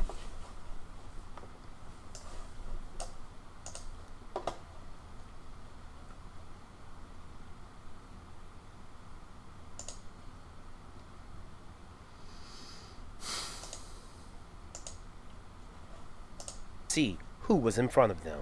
ICE agents perched on rooftops have fired pepper spray balls at anyone who crossed over into the private property. Yet much of the tension escalates whenever the gate opens. Oh, no. At one point, this woman tried blocking one vehicle from moving. Watch as she was forcibly removed and thrown to the ground. The Department of Homeland Security says rioters assaulted law enforcement, threw tear gas cans, slashed tires of cars, blocked the entrance of the building, and trespassed. Federal law enforcement arrested 3 rioters. But CBS Skywatch captured agents arresting even more people after a larger clash came in the evening. When this SUV with ICE clearly written on the side exited, those in the crowd expressed outrage. Agents tried making them move, and then it became physical on both sides. This agent goes to the ground after someone tripped him. The agent gets up and throws that person to the curb, and those agents perched on the rooftops shoot several rounds of pepper spray balls. They're kettling protesters right now. They're cornering them, and they're shooting them. People poured water over their eyes from the burning sensation as breathing too became unbearable. Rabbi Michael Ben Yosef also called in the middle. It was a chaotic scene. It was a very dangerous scene. Yet he and so many here say it's worth it to stand up for what they call democracy. This is an attack on humanity. And back live outside this Broadview facility, you can hear the chants, cars. Democracy. Honking horns. Again, this crowd has not subdued, even though it's dark and it's 10 o'clock. Now, those pepper spray balls are very painful. My photojournalist, George Umbenheimer, was actually hit in the back and side when he was capturing some of the video that you just saw in that story. He told me it was a sting, almost like a bumblebee, but for the most part, he's okay. We should also point out that once ICE agents determined that they hit my photojournalist, they did offer an apology to him. But we have not seen any apologies with the tension between the two sides tonight. Reporting live in Broadview outside this facility, I'm Jermont Terry, CBS News, Chicago. Erica? Right. Jermont, thank you for keeping us up to date on all these details breaking tonight. crazy, dude. A live look at the White House, where it's approaching 9:30 in the nation's capital. Let's talk about some of the recent military activity from the White House. President Trump posting this earlier this evening, saying, "On my orders, the Secretary of War ordered a lethal kinetic strike on a vessel." You'll see it here in a moment. This looks fairly similar to previous videos we've seen. Again, this is the third lethal strike that's been carried out against alleged drug boats in international waters. Oh my gosh, this footage is absolutely wild to see. Hal Kemper is standing by. He's a retired Marine intelligence officer and the host of the Strap podcast. Hal, being generous with his time tonight, we intelligently in lethal strike to previous videos we've seen. Again, this is the third lethal strike that's been carried out against alleged. Again, this is the third. Looks fairly similar to previous videos we've seen. Again, this is the third lethal. That's crazy. Well, thank you very much. As you know, we passed the continuing resolution in the Republican House today. It was an amazing vote, actually. It showed we want to keep things going and going properly. It was good for a lot of reasons. The Republicans want to keep government open. But in the Senate, we have 53 Republicans total, and we need 60 votes. That means we need Democrat votes. I want to thank Senator John Fetterman. He wants to keep the country open. We're doing so well as a country. We're doing probably better than ever before. If you look at the stock market and other indicators, we have tremendous investment coming in, record investment coming. Everything's going well, but the Democrats are unhappy about that because they don't want it to go well. I think they actually dislike our country greatly. So they want to shut down the country. They want to have open borders. They want to stop the fighting of crime, where we've been very successful. The D.C., as you know, Washington, D.C. is it's a hot place right now. Everyone's having dinners. They're going out all over. There's very little crime. They haven't seen numbers like this in many, many years. And other places, as you know, we're going into Memphis. We'll soon be going into Chicago. We've already had people out there and in there, and FBI's been there. We've brought the numbers down, but we're going to be bringing them down a whole lot. But I guess they want crime and we fight crime, and it's a pretty big difference. They want to have men playing women's sports. They want transgender for everybody. And if they don't get everything that they want, all these things that they want that are proven so badly, they want to close our government down. We're not. What the fuck does that? What does that mean? Transgender for everybody. Use the words correctly. You know what I mean? Like, it's not even proper syntax or grammar. They want transgender for everyone. Bad things happen. He looks more demonic than he ever Into our has. country, we're not going to approve things that we shouldn't be Has he had like some weird ass facelifts or something? Cause approving. Just today, the House Democrats voted against condemning. looks a bit tight. Like his face has been pulled back or something. His skin Tonight, quality sources has telling not ABC News changed at President all. Trump is expected to oust the top federal prosecutor for the Eastern District of Virginia. The president reportedly upset that prosecutor could not find evidence to bring criminal charges against one of the president's biggest adversaries, New York's Attorney General. And late today, that prosecutor now says he's resigning. Here's Aaron Katursky. Tonight, in an extraordinary move, sources tell ABC News President Trump is ousting a top federal prosecutor because he was unable to find enough evidence to charge one of Trump's political opponents with a crime. Eric Siebert, Trump's hand-picked U.S. attorney for the Eastern District of Virginia, spent 5 months investigating New York Attorney General Letitia James, who brought a $500 million civil fraud case against Trump and his family. It looks to me like she's very guilty of something. Federal prosecutors dug into properties James owns in Virginia and interviewed 15 people looking for evidence she committed mortgage fraud, but they came up empty. Trump said today he wanted Siebert out because his nomination was supported by Democrats, but sources say the administration is looking to replace him with someone who will more aggressively go after James. Our John Carl pressing the president. So you want him fired? You want him out? Yeah, I want him out, yeah. Tonight, an attorney for James calling it a brazen attack on the rule of law, saying firing people until he finds someone who will bend the law to carry out his revenge has been the president's pattern, and it is illegal. And we've just learned, David, that Siebert informed employees he resigned before Trump could fire him, upending one of the premier prosecutors' offices in the country that handles terrorism and espionage cases as the president pursues political rivals.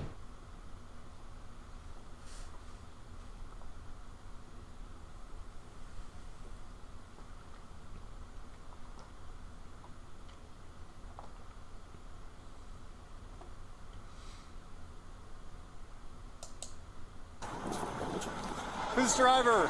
You're the driver? Yeah. Can you tell me just really quick what happened? I was coming this way and he was just passing through and he pulled out from here, or no, from there, I think. Do you remember which lane you were in? 2022. I was in one of those two lanes going this way. I think in the right, yeah, in the rightmost lane coming this way. Okay. And he would have been there going left. And as I was coming through, he turned in, and I T-boned into the side. Okay. Do you remember looking at the light? Yeah, it just turned yellow as I was getting into the intersection. Gotcha. Okay, are either one of you injured in any way, shape, or form? No, nothing hurts? Okay, do you have your registration and proof of insurance on your vehicle?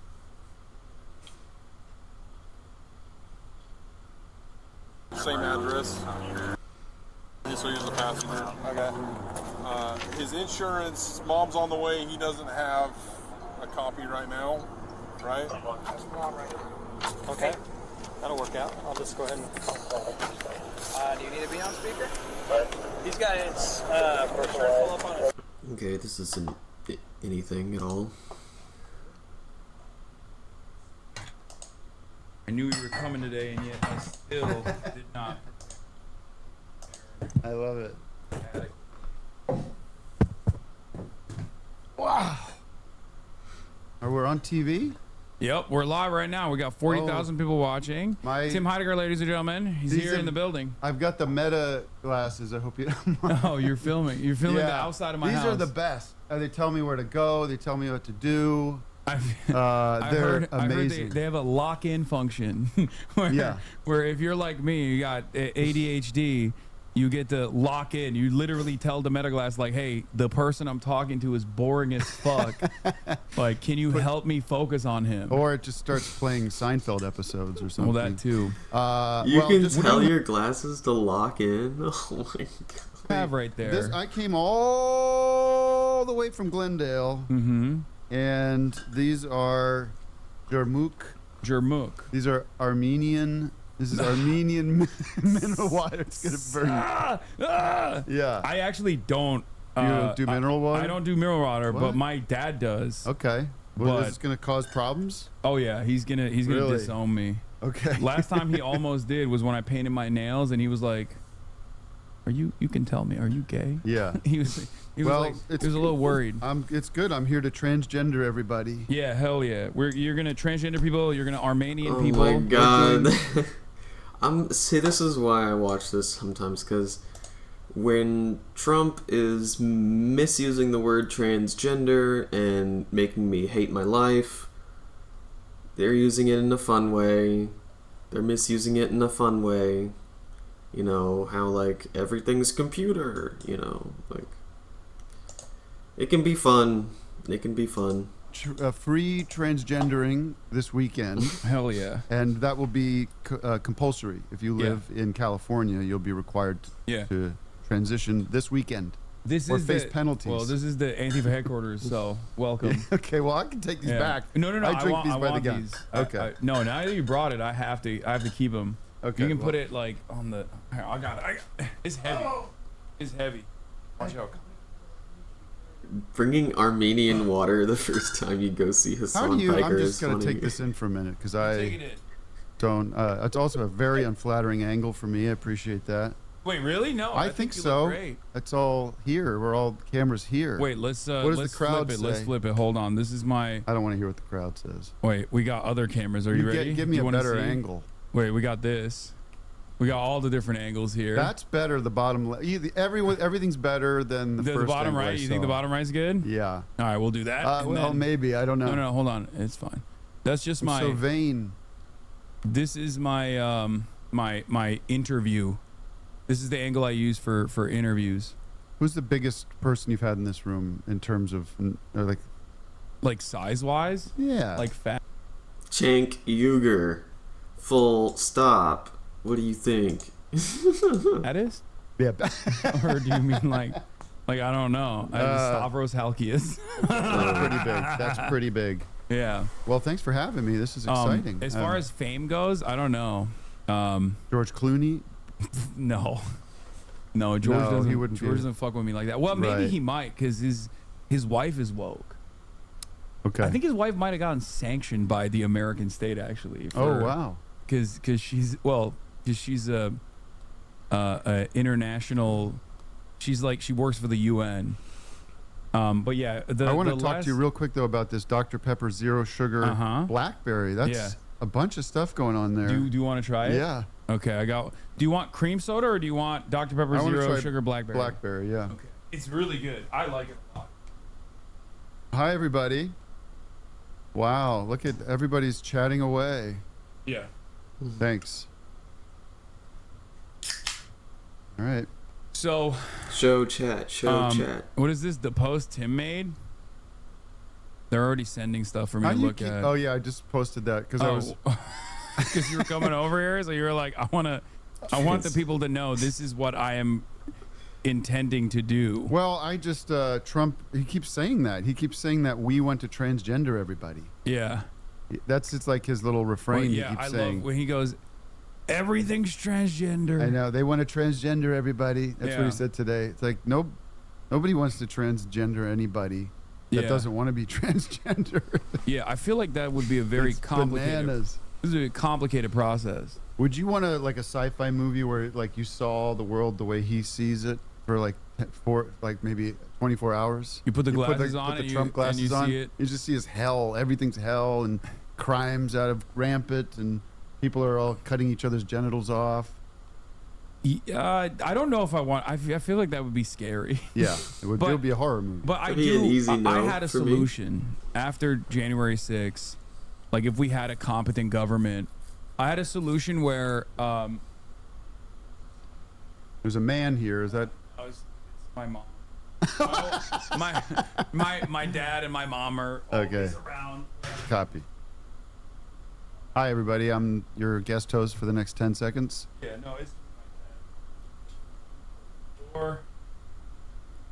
But I had a solution after January 6th. If we were like a competent government, kind of like Brazil, for example, that did their own January 6th on January 20th, I think. And then like, people were properly prosecuted and might be facing prison sentences. But like if that were to happen to Donald Trump, I had a really good solution. I thought, we just tell him that he's still president. Like we build a White House, like an Oval Office, everything. And it's just constant surveillance, like constant cameras are on him. Yeah, like a playroom for the president. Yeah. And we just make it seem like he's still president and he gets to do the best TV show of all time. Absolutely. It'd be so easy to do. But he has no power. No. That would be a very successful show, and we could easily create his own reality for him if we wanted to. Yeah, he's very easily tricked. Yeah. I think. It's called memory care in the retirement facility. So there's an advantage there. But of course we didn't do that. Yeah, the Trumpman show, kind of like the Truman Show. I like that. How do you read? I mean, I'm sure people come in here and how do you read all this stuff? They say it all the time. No, I know, but just when you're looking at the scroll. I just used to seeing everything. Did you see that demo of those glasses the other day? Wait, I want to pull it up. Does anyone chatters send me the link of the meta demos? Because there's this thing where he's walking around on stairs. I feel like if I had that on, I would be. Look at me. You got me up there. I got you up here. Look at this. I think I should be. I should be running for mayor. Do you think I should be? You look hot. Like you got. You know what? It's the light is hitting. Yeah. Well, they had. I was at this premiere of Him. It's the new movie about the balding pills, Hims. But I don't know. The lights were so bright. I've been on these premiere things before. Yeah, but you have like a cool look to you because of it, where you're like, oh. I'm into this. Because now I'm starting to look older. I look like I've got like wrinkles and things. I feel me too. It just happens. Yeah, it is what it is. I'm okay with it. No, dude, I'm getting sad a little bit. I grew up with Tim Heidecker, and now he's getting old. It's like watching your dog get up slow for the first time. You know what I mean? Like, oh, not Tim Heidecker looking distinguished. Not Tim Heidecker with some gray around his snoot. No.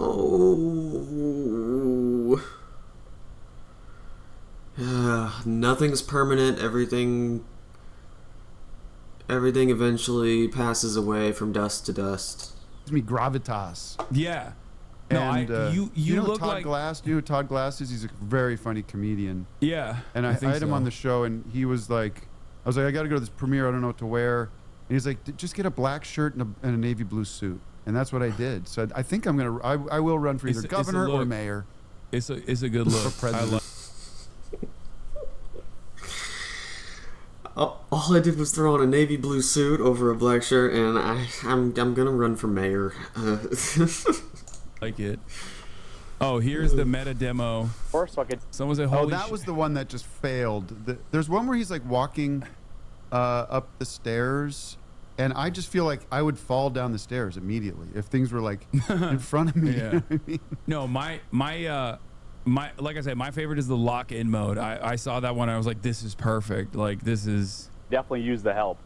Hey Meta, start live AI. No one really Starting wants live this, AI. right? I think there's a lot of people that Yeah? are really Oh. stupid. I hate to say it. I like it comes. I'm not like an No, elitist by any means. It's not that they're stupid. It's that they already use AI, and now it's in their, and now it's getting closer and closer to being in their fucking head, dude. I say I'm a dumb guy all the time. Yeah.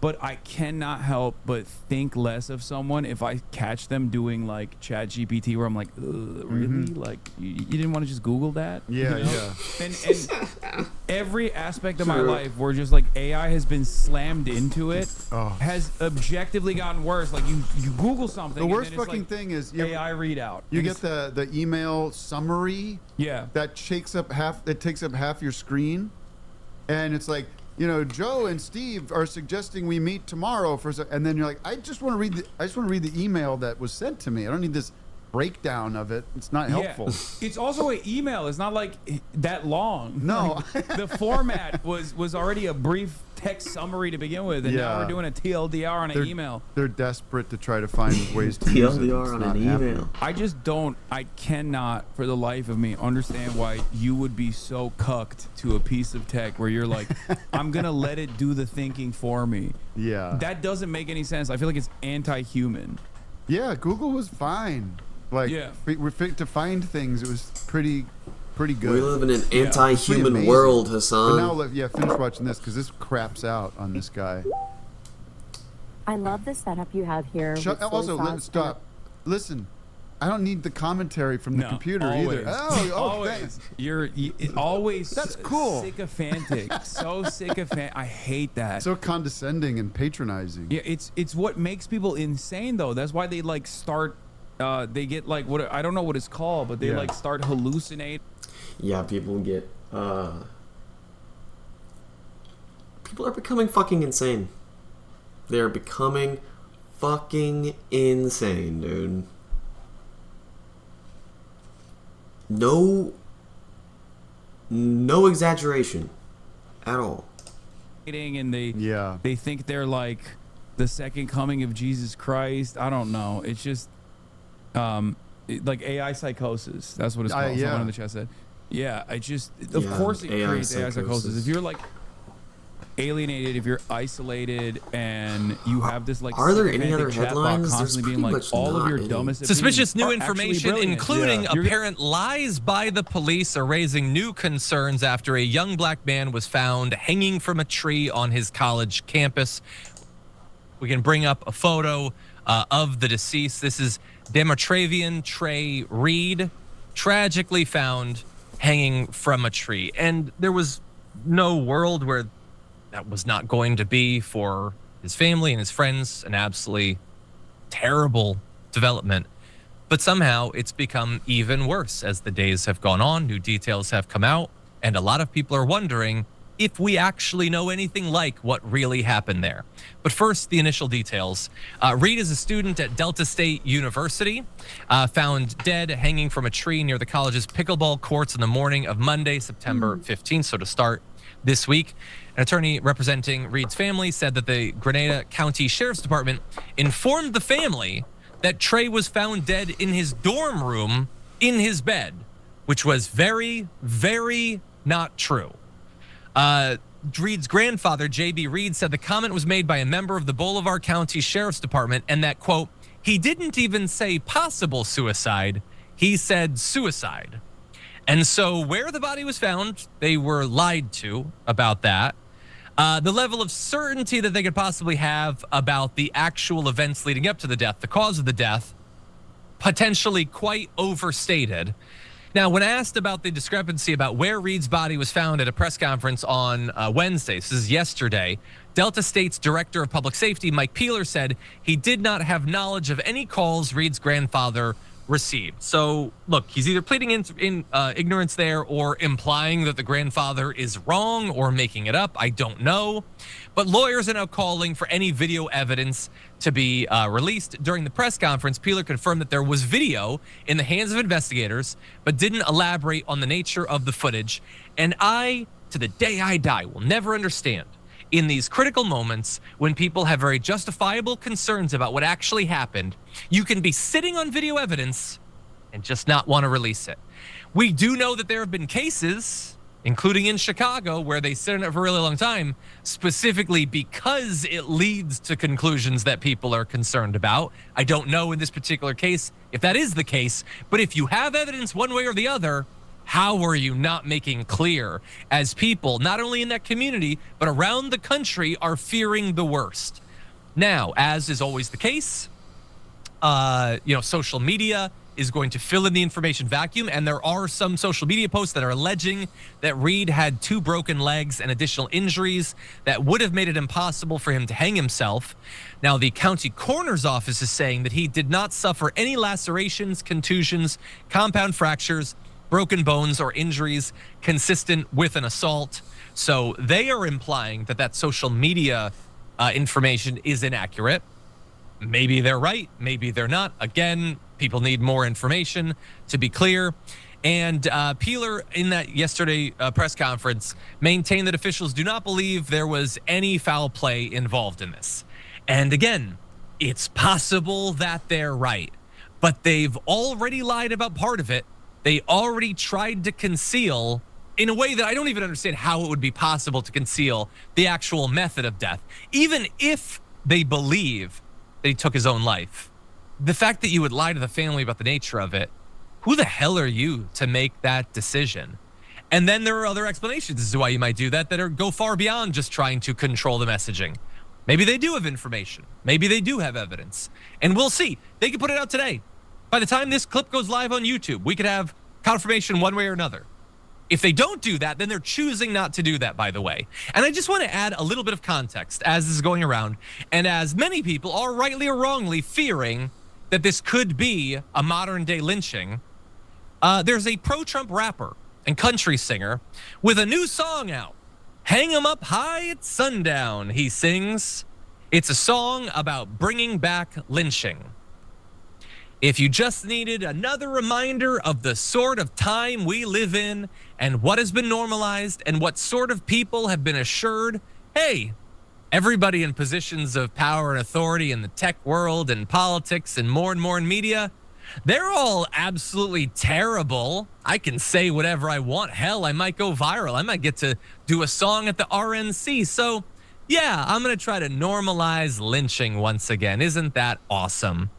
And by the way, again, could be an utter and total coincidence, and I assume at this point that it is, but just about 100 miles away from the other incident that we just talked about, a 35-year-old, Corey Zukatis, was found hanging lifeless from a tree in Vicksburg. Investigators have not said if any evidence has been uncovered connecting the 2 deaths. It's possible there's no connection. It's possible that in neither was there any foul play. It is just possible that both of them did it right around the same time within 100 miles of each other. I guess that coincidence could be possible, but a lot of people are going to need more information before they just accept that perhaps unlikely turn of events. Yeah, man. My theory is that they were on a murder spree while they were fleeing the scene of one crime that was planned out. They opportunistically went after that man that was unhoused.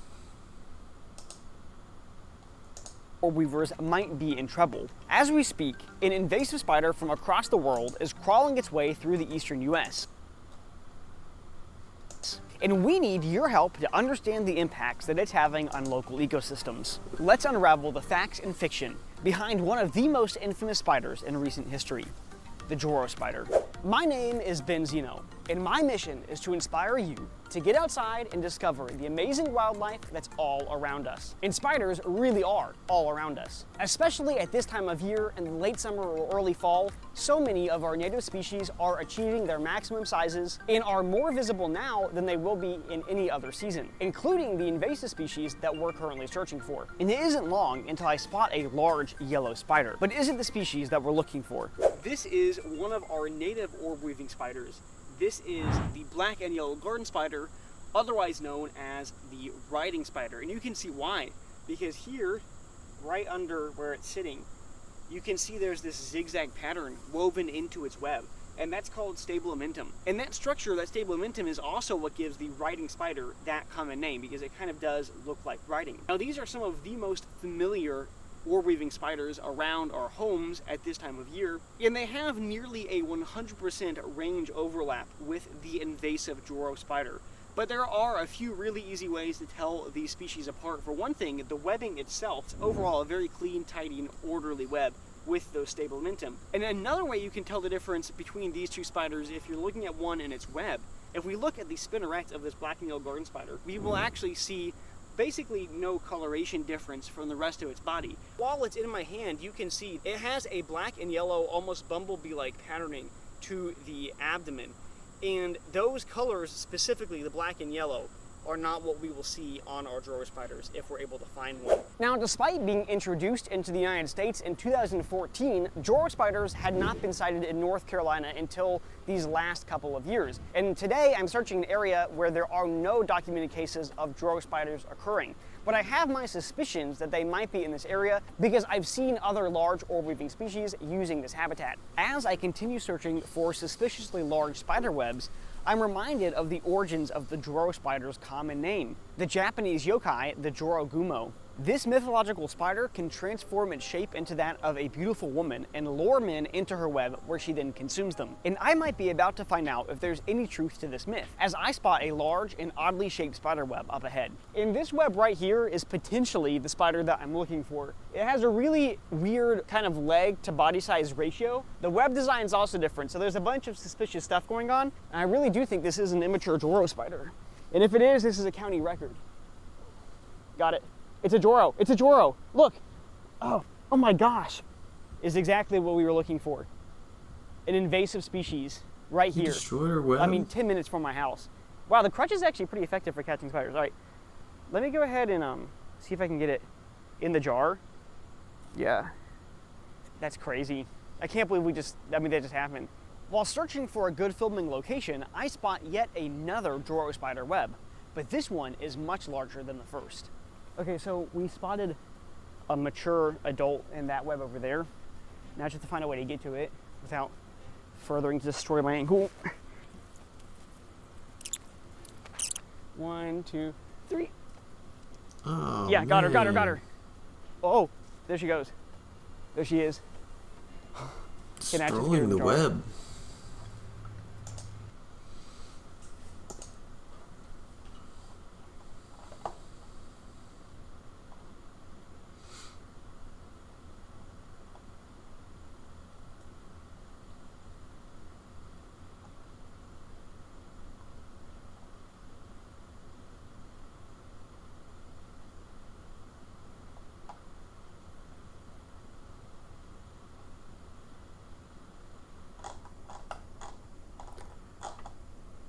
It must not be that big a deal. Maybe they can just rebuild it right away.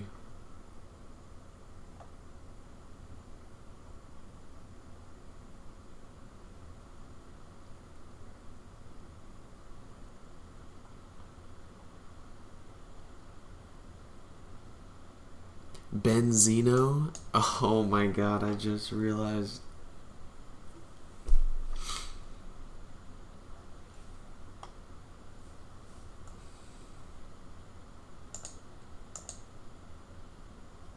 That doesn't have one version or another of universal health care, and your ass doesn't give a fuck, doesn't care, which means what? We're going to have anywhere between 45,000 people and 60,000 people die every year because they don't have access to basic health care. And he's fine with it, as long as you fucking drink your methylene blue, right, and take the peptide that makes your fucking skin darker, which I'm not kidding is an actual thing that he does. So, I mean, this is where we are. This is how much this country has fallen. All right, let me give you some more. So, this is kind of a big deal. An Israeli tech company named Cyberwell is now working with all major social media platforms to censor anti-Semitism by utilizing AI to identify and, quote, automatically flag and remove hate speech. This is what's happening. So this is kind of a big deal because, as you all know, they recently changed the definition of anti-Semitism to include being, pro-Palestine, right? Being anti-Zionist. They say anti-Zionism is anti-Semitism, which is just factually wrong. That's factually incorrect. Plenty of Jews are anti-Zionists. They don't want an ethno-state in their name because they know ethno-states are bad. Ethno-states necessitate having second-class citizens in it. We want everybody to be equal. We believe in democracy and egalitarianism and human rights. You can't have an ethno-state and also believe in egalitarianism and equality and human rights. It's not a thing. So, but it doesn't matter. They changed the definition, and now they're fucking, ripping through the internet with AI to try to pull down any comments that they think are unacceptable. But of course, what they deem unacceptable would probably include things like from the river to the sea and free Palestine. Say I'm an anti-Zionist, things like that. Probably talking about the genocide. They would just say, hey, that we say that's anti-Semitic. This is where we're at now. And by the way, I got an update for you later. I don't have the it's not in front of me yet, but I'll get to it eventually. But they're already doing it with TikTok. TikTok was known as like a bastion of pro-Palestine stuff, and now they're cracking down on all of that. And this comes at the exact same time that you had Trump have a couple of his billionaire asshole buddies now take over TikTok. As soon as they do, boom, there we go. It's over as a bastion for free speech, as a bastion for pro-Palestine activism and videos and things of that nature. Now they're cracking down on that. All right.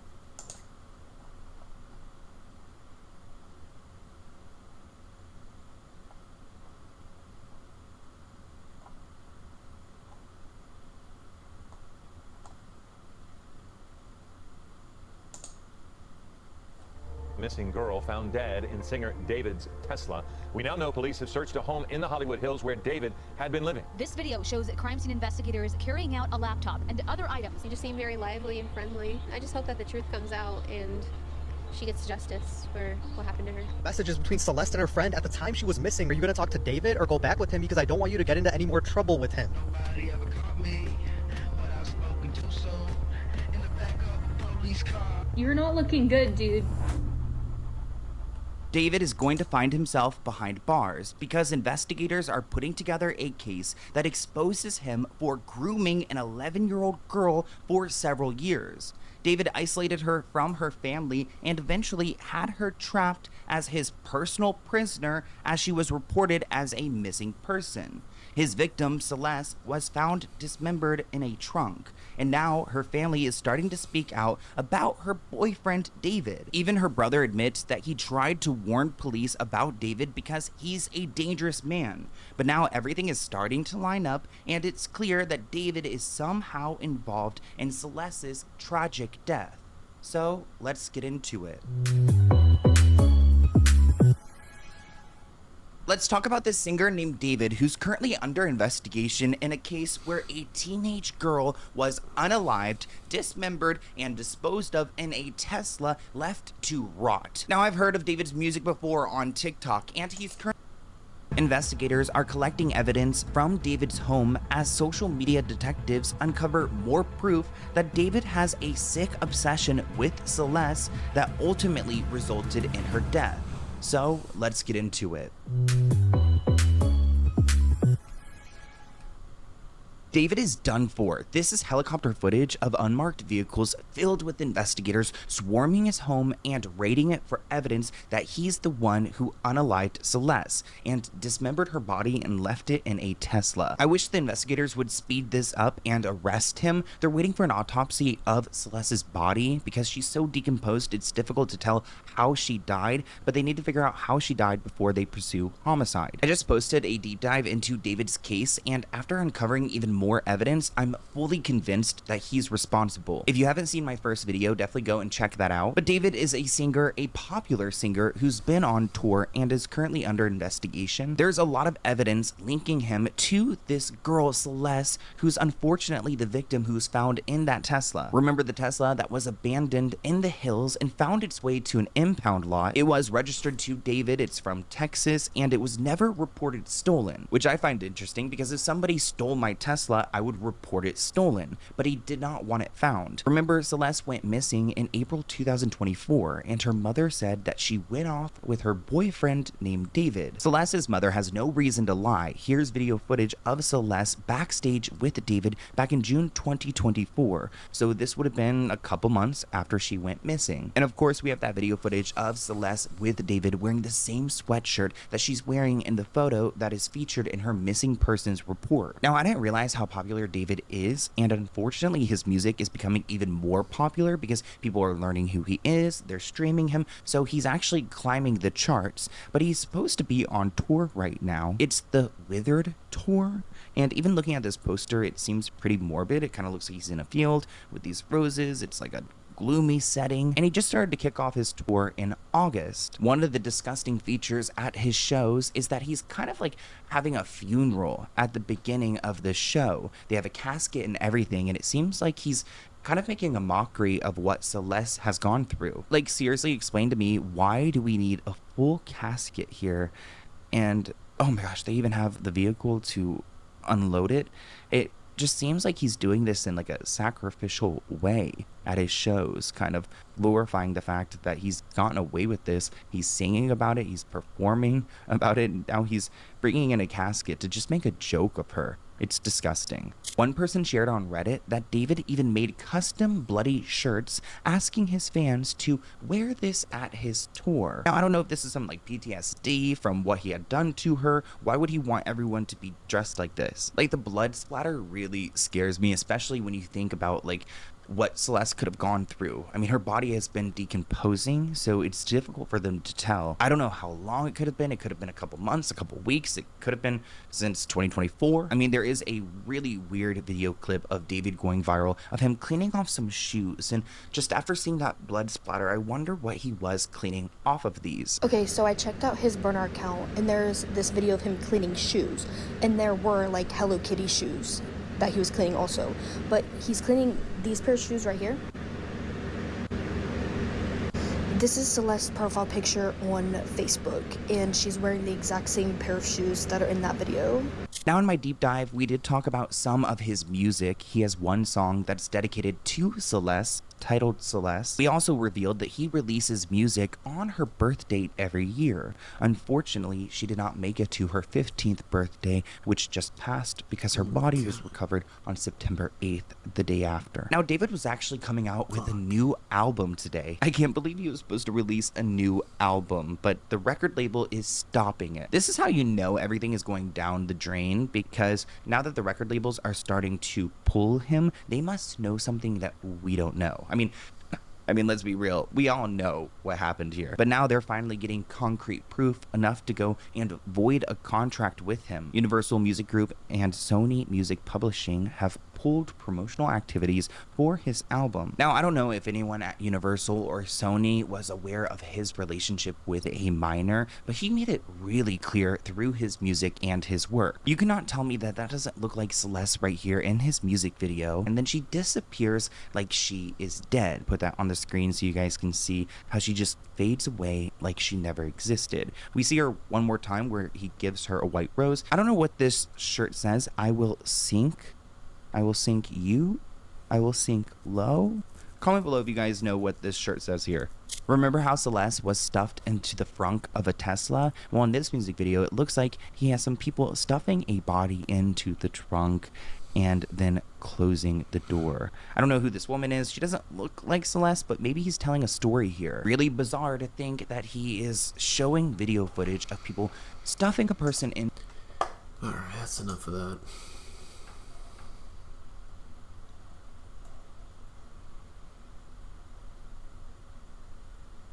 Trump's podcast bros are suddenly worried about free speech.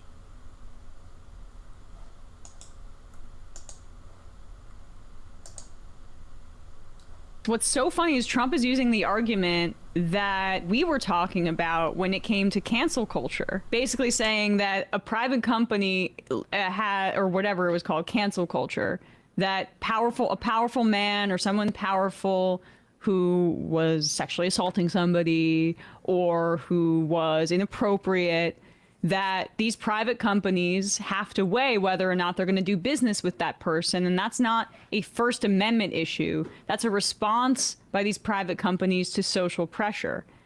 Trump is now saying that that's what's happening here with Jimmy Kimmel, when it's actually the thing that they were saying was censorious previously. They're always projecting and then doing what they say the left is doing. That's Trump expressly trying to limit speech with the government power. And do we have that really quick clip of those podcasters? Because it underscores the point. You had it up there. Just briefly, because I just think this fits into it so well. These are like the Andrew Schultz universe guys, right? Yeah, they're all on the flagrant whatever. Who are all on the free speech train. And they were, for 4 years, these free speech people were talking about how basically the cancellation of maybe a comedian that you liked was this grave threat to free speech. And yet now they're coming around to like, maybe it actually has something to do with state control and power and authority. This seems like a big attack on free speech. And yeah, I think we've been pretty staunchly in favor of free speech. And it is funny to watch right-wing people just become left-wing people.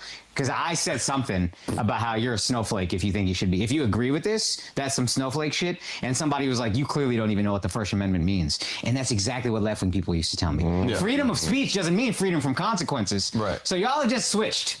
Yeah. Now, again, this has nothing to do with what happened to Charlie Kirk. That's a fucking horrendous thing. Let's get that out of the way. But in terms of censorship, freedom of speech is more under attack now, honestly, than I think it has ever been. I don't know if that's me being hyperbolic. Maybe. I mean, as far as what Jimmy said, I think it's untrue, or at least unfair. I don't agree with what he said. I don't like what. I mean, I'm sorry. This is such stupid. fucking so stupid. These What he idiots. said was right. First off, no, people haven't switched. People The majority report really didn't like that. haven't switched. There's these. I mean, I'm sorry. This is such stupid. fucking so stupid. These What he idiots. said was right. First off, I've never heard them seethe so hard content before, dude. Normally they're a little like, they really don't like these guys. I think it's untrue, or at least unfair. I don't agree with what he said. I don't like what. I mean, I'm sorry. This is such stupid. fucking so stupid. These What he idiots. said was right. First off, no, people haven't switched. People haven't switched. There's a difference. It's like how much Michael Savage hates Sean Hannity. It's just a glorious beef, you know? Jimmy said, I think it's untrue, or at least unfair. I don't agree with what he said. I don't like what. I mean, I'm sorry. This is such stupid. fucking so stupid. These What he idiots. said was right. First off, no, people haven't switched. People haven't switched. There's a difference between the government doing this and private enterprise doing it. It may be censorious in the sense that a company doesn't like it.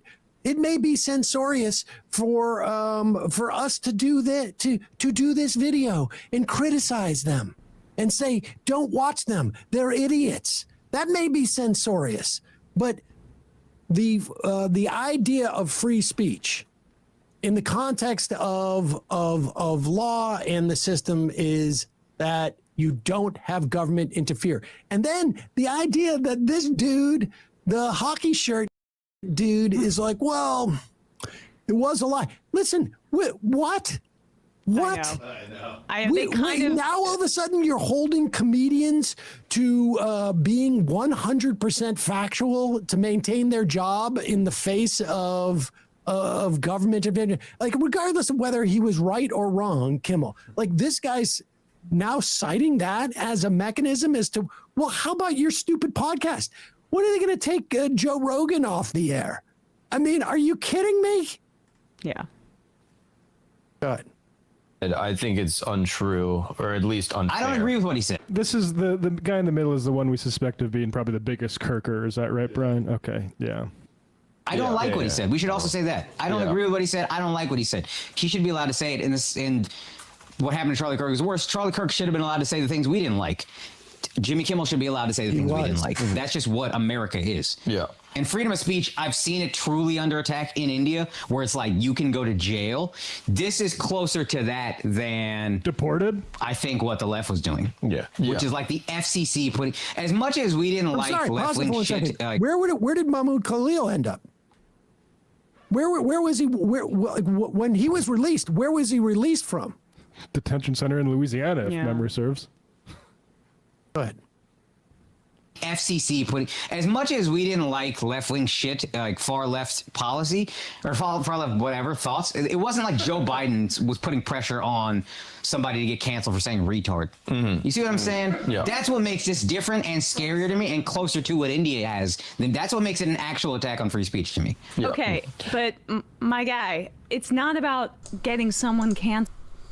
Bro, I probably spilled more drinks as an adult than I have as a child.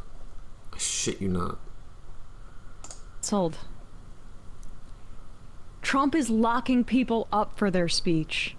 These guys are unable to see outside of their comedy. I understand that head. it's like, I mean, I guess Jimmy Kimmel is the first victim of free speech in this administration, now that it's a comedian and a rich guy and in their industry.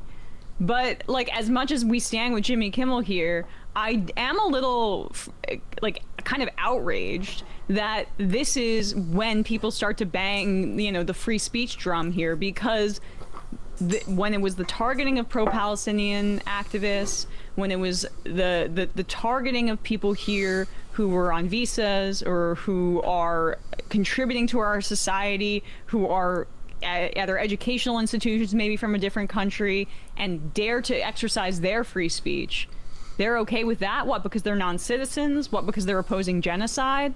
It's just, I know it's lazy, but you could just see. You saw people on the right, you saw people on the left, you saw Facebook Lindas, you saw Gen Z kids on Instagram and TikTok all saying the same thing, like, well, he had it coming. Like, when you're at that level and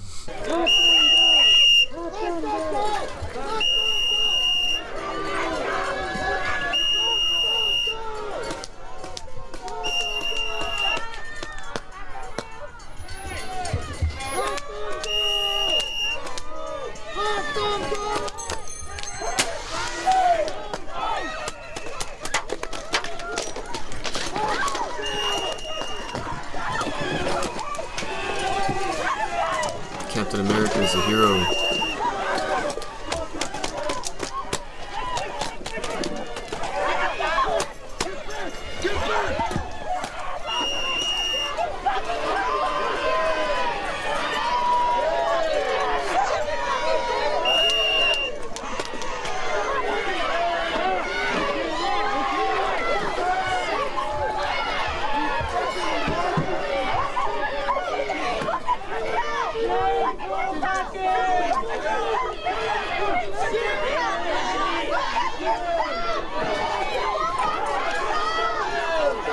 Yeah, put your actual gun away, you piece of shit.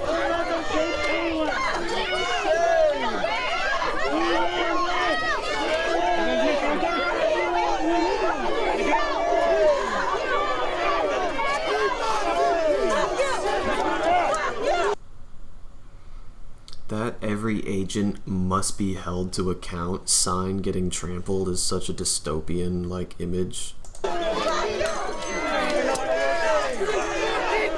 You just casually throw smoke?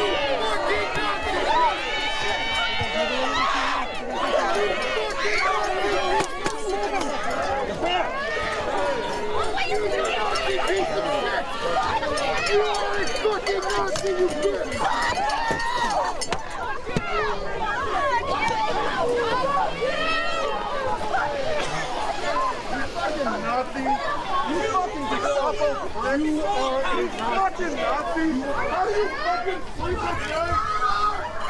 You fucking Gestapo prick! Can you not learn about this in fucking 5th grade? Yeah, good. They're walking right up to that guy that threw the smoke, and they're getting in his face. You fucking pricks! You are a fucking Nazi! Nazi fucking Gestapo pricks! You are Nazis! You are Nazis! You are Nazis! You small, big fucking motherfucking Nazi pricks! Fuck you! You're nothing without your life! Fuck you! Fuck you! Look at you loser fucks. Your red shoelaces, you fucking Nazis! 2 weeks ago, you were security at Ross. Fuck you. Throw one of those smoke grenades up on the roof where that guy's just filming and shooting a paintball gun. Yeah, guys, great job. You passed ABC. Return to sender. I hope your children are proud. No, their children will never call them again. Good evening from New York. I'm Chris Hayes. Donald Trump's administration has been attacking free expression since he got back into office, threatening critics with prosecution, targeting colleges and law firms, deporting protesters or student op-ed writers, or putting them into detention, who are here on legal visas for the views they expressed, and then arresting people who protest the deportations. None of it's been particularly popular. The White House's latest overreach appears to have ignited an angry national backlash, openly using the threat of government power to pressure one of the country's biggest, most storied corporations, Disney, to indefinitely suspend ABC late-night host Jimmy Kimmel for offending MAGA sensibilities. It's Trump's most high-visibility authoritarian attack on free speech, and yet that's really saying something. Hundreds of demonstrators, many of them writers and actors, gathered outside Kimmel's Hollywood studio today, as well as Disney's Burbank offices and ABC's Manhattan headquarters, to protest his suspension. Meanwhile, Google searches for cancel Disney Plus spiked across the country as droves of social media users posted they were ending their subscriptions to the media giant's app. And in a rare public comment, Michael Eisner, the former longtime CEO of Disney, took to social media to blast the company and its capitulation to the government. Quote, "Where has all the leadership gone?" The suspending indefinitely of Jimmy Kimmel immediately after the chairman of the FCC's aggressive yet hollow threatening of the Disney company is yet another example of out-of-control intimidation. Even some Republicans recognize this censorship campaign for what it was and are openly expressing worry about the precedent it sets. On his podcast today, Senator Ted Cruz, that Ted Cruz, likened Trump's FCC chairman Brendan Carr to a mobster. And so he threatens explicitly, we're going to cancel ABC's license. We're going to take him off the air so ABC cannot broadcast anymore. And I got to say, he threatens it. He says, we can do this the easy way, or we can do this the hard way. Oh, God, Ted Cruz. I was about to give you credit for, like, being snapped into shape by the death of Charlie Kirk. Be like, you know what? Free speech is free speech. You know what I mean? This is a time to come together, and Trump is really not helping things, but he's like, I know this is gonna get a lot of attention, so why don't I do some tricks on it? Why don't I try to do my little impression? Cringe. Yeah, and I gotta say, that's right out of Goodfellas. That's right out of a mafioso coming. We knew what you were trying to do, bro. Into a bar, going, "Nice bar you have here. It'd be a shame if something happened to it." The questionable and wildly oscillating accent aside, Cruz was not exaggerating. Today, when Trump was asked about Ted Cruz comparing the FCC chairman to a mobster, the president defended his man and managed to sound like a mob boss. These airways, they make millions and millions of dollars. The news makes millions of dollars. ABC, your network. Your network wrote very badly about me, and they had to pay me $16 million. So do you think you ever write? This is the second time he's brought this up. I think Brendan Carr is a patriot. I think Brendan Carr is a courageous person. I think Brendan Carr doesn't like to see the airwaves be used illegally and incorrectly and purposely horribly. Doesn't like to see a person that won the election in a landslide get 97% bad publicity before the election. It was a pretty narrow victory, actually, electorally speaking. Meanwhile, Jimmy Kimmel hasn't been fired. The show hasn't been canceled yet, but it seems increasingly likely ABC's suspension won't be reversed. Two insiders told Rolling Stone that the lead up to Kimmel's suspension, multiple executives, ABC, Disney, and their affiliates, quote, felt Kimmel had not actually said anything over the line, but the threat of Trump administration retaliation loomed. All right, that's enough of When that. you think of Mark Zuckerberg, I bet you're not thinking of his top-tier showmanship. And I think that is a crime. He is so slept on when it comes to his talent as a performer. He is like Penn and Teller, but for technology. The way he is able to, convey his electrifying personality to the audience, to get them on the edge of their seats, eating out of the palm of his hands with his really high-octane and fun tech showcases he likes to do. And let me tell you, he is no stranger to things going tits up during these demonstrations. In fact, I don't think I've ever seen a Mark Zuckerberg-fronted meta showcase that goes according to the book. And there is nobody less equipped to handle that than Mark Zuckerberg himself. So yesterday, or it might have been 2 days ago, I already can't remember, he was doing a showcase for his new Meta glasses, and nothing was going right. But you wouldn't even know that with how smooth he plays it off. Really proud of this. Maybe let's make, I don't know, what should we make? Maybe like a steak sauce, maybe Korean-inspired type thing, just to show what the live AI Smoky meats. Yeah, let's try it. It's not something I've made before, so I could definitely use the help. Hey, Meta, start live AI. Starting live AI. Whew! Close shave. We've passed the first obstacle. Having Meta respond and the live AI assistant agreeing to take part in this demonstration without any kind of rebellious undertones. Mark Zuckerberg can breathe a huge sigh of relief. And his sidekick that looks like Seth Rogen, well, for him, the torment is only just beginning. I love the setup you have here with soy sauce and other ingredients. How can I help? Hey, can you help me make a Korean-inspired steak sauce for my steak sandwich here? You can make a Korean-inspired steak sauce using soy sauce, sesame oil. What do I do brown first? sugar-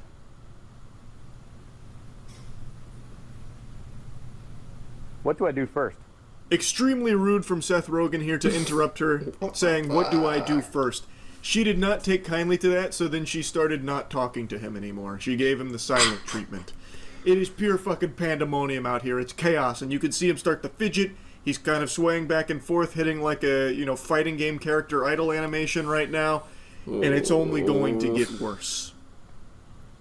You've already combined the base ingredients, so now grate a pear to add to the sauce. What do I do first? You've already combined the base ingredients, so now grate the pear and gently combine it with the base sauce. All right, I think the Wi-Fi might be messed up. Sorry, back to you, Mark. It's all good. Now, what you're seeing here wasn't part of the plan. I know that's hard to believe with how well it was played off here with the Wi-Fi excuse. Very possible. Maybe it is all just a big Wi-Fi error, naturally. Live AI got confused here, thinking that he had already combined all of the ingredients for the steak sauce, so it was giving him the final directive of grating the pear. But we weren't up to that step yet. I don't know... You know what? It's all good. It's, the irony of the whole thing is that you spend years making technology and then the Wi-Fi at the day kind of catches you. Now we're running with the Wi-Fi scapegoat. A solid strategy here from Mark. Solid. We are all in agreement. It must have been the Wi-Fi, the culprit behind this disaster here with the Korean-inspired steak sauce. Now, a lesser man would have packed it up and called it quits, saying, "Fuck you guys, this Wi-Fi is not up to my standards. I will not sully my technology with this." Then how come the live stream was not interrupted at all? How come it was just the glasses that shit the bed with the Wi-Fi? Oh, because it's the glasses. Okay. It's less than premium service. We're out of here. But no, not Mark Butt-Fuckerberg. He said, "I'm here to smoke meats, and damn it, that's what I'm gonna do. The show must go on." Smoke the meats. And so it did. A few moments later. So I think our call will be coming in any moment now. Pause WhatsApp video call. There we go. Uh-oh. Well, let's see what happened there. That's too bad. I don't know what happened. Maybe Boz can try calling me again. All right. Well, I got a missed video call. Okay, there's the actual video call. All right. I'm just gonna pick that up with my neural band. This is, you know, it happens. Rage-inducing, huh? You gotta love a support. Oh, can you just see the rich guy rage in his soul? Oh my god. Video call. Okay, there's the actual video call. All right. This is when everything's not quite going exactly just right. This is when everything isn't going perfectly all the time. Oh, he's aggrieved. Oh, we have an aggrieved white boy. All right. I'm just gonna pick that up with my neural band. This is, you know. Unacceptable. Going to make you put some people up against the wall? It happens.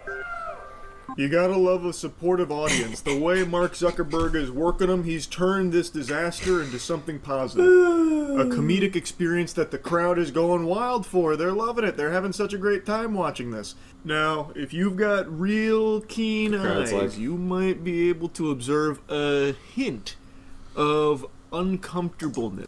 Was Mark trying to tap the side? Trying to tell it to lock in? Or was the previous guy trying to make it lock in? It's like, alright, lock in. I don't need to grate the pear yet. Emanating from Mark Zuckerberg. He's doing a great job at hiding it, but it starts to shine through the cracks a little bit that he is a little perturbed. He is not liking that the technology is completely floundering here during the demonstration. Technology that will, of course, cost consumers hundreds of dollars, and now it is being shown that it doesn't work super well, apparently. But it could just be that pesky fucking Wi-Fi. It could even be sabotage. We don't know for sure. Yeah, let's, what do you think? Let's just go ahead and... Pause WhatsApp video call. Let's go for a fourth.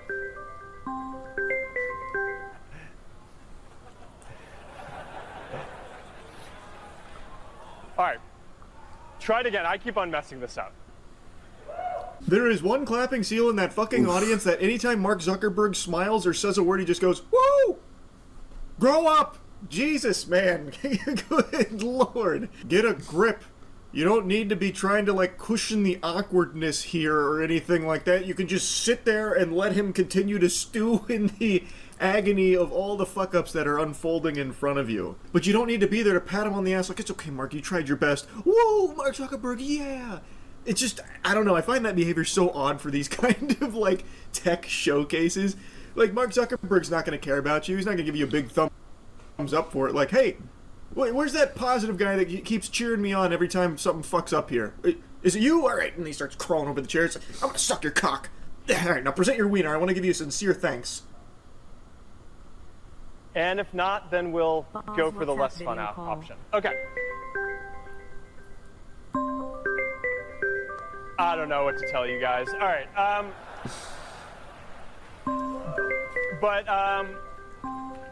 We're going to have Boz come out here, and we're just going to go to the next thing that I wanted to show, and hope that will work. I wonder what the less fun option was here. It sounded like an ominous threat.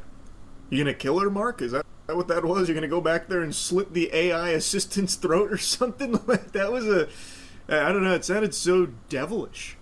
But he even, like, took responsibility, saying, oh, it must be, something I'm doing wrong. I messed up. And that's very big of you, Mark. He's saying, no, it's not the technology's fault. It must be user error. I didn't consult the handbook. I didn't go through the tutorials here or the certification training to handle such beefy tech. Must be on me. And of course the pesky Wi-Fi that we all know, known to cause these kind of problems naturally. But good news, hopefully you still got your hand on your wallet ready to fork over hundreds of dollars for this. They did identify these problems, and they have fixed them, apparently. According to Andrew Bosworth, they fundamentally DDoSed themselves, which caused those hiccups. And as far as the video call goes, it was a never-before-seen bug. When the glasses went to sleep at the exact same moment, the device received a call notification, which apparently happened a few times. The bug has, according to Bosworth, been fixed, but he acknowledged the demo was a terrible place for that bug to show up. Yeah, unfortunately, just another awkward tech demonstration in the books for Mark Zuckerberg and the squad. I just had to talk about it because I've talked about all the other ones before, so this just fits kind of nicely at home with the rest. New at 10, a scary situation for a woman in Rosemaid. She runs into a restaurant, a man... Okay, we're not gonna watch when you get beaten with a crowbar. That's fucked up.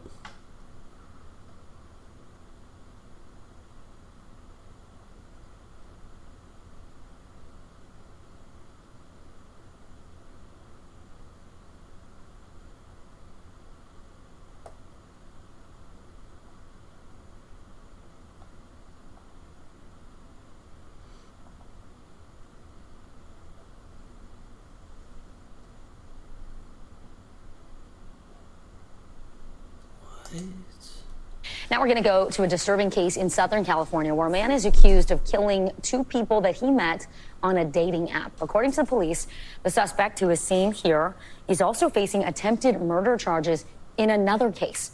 The Los Angeles District Attorney released a statement calling his acts predatory with a total disregard for life.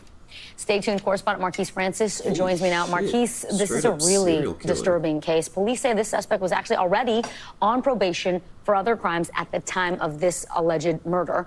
What else do we know? Murders, I should say. What else do we know about the victims here? Yeah, I mean, Vicky, this is one of those stories, the more you learn about it, the wilder it gets. This suspect, 34-year-old Rakim Prowl, was already on probation for a slew of residential burglaries. Going back to 2019 and 2021, police have him on camera with a mask, with hair, and he apparently stole multiple flat-screen TVs as well as other items. And then on Monday, he was charged with a slew of charges: 2 murders, attempted murder, burglary, carjacking, and assault with a deadly weapon. In those 2 murders, he lured 2 men in their early 50s, and he from that dating app, and he killed them, according to police. In the first instance, 51-year-old Miguel Angel King. Police say Prowl shot him, killed him, then stole his car. And this happened in 2021. Then in 2023, police say he killed Robert Gutierrez, 53. And though the body was not found for Gutierrez, they did find Gutierrez's car in Prowl's garage. And so they're linking that to him. And then earlier this year, there was another third man, a 40-year-old man, who was also met Prowl on the dating app. He went to meet with him. He was bound and then beaten with a bat. He eventually escaped, and then Prowl raced him down and hit him with a car. He broke his leg. And finally, police were able to arrest him, charge him with these murders. And so finally, the victims' families, and really a community are getting answers, and they really just want justice now. Well, this dates back for several years. All right, Marquise Francis, thank you so much. We thank you for watching, and remember, stay updated on breaking news and top stories on the NBC News app or watch live on our YouTube channel.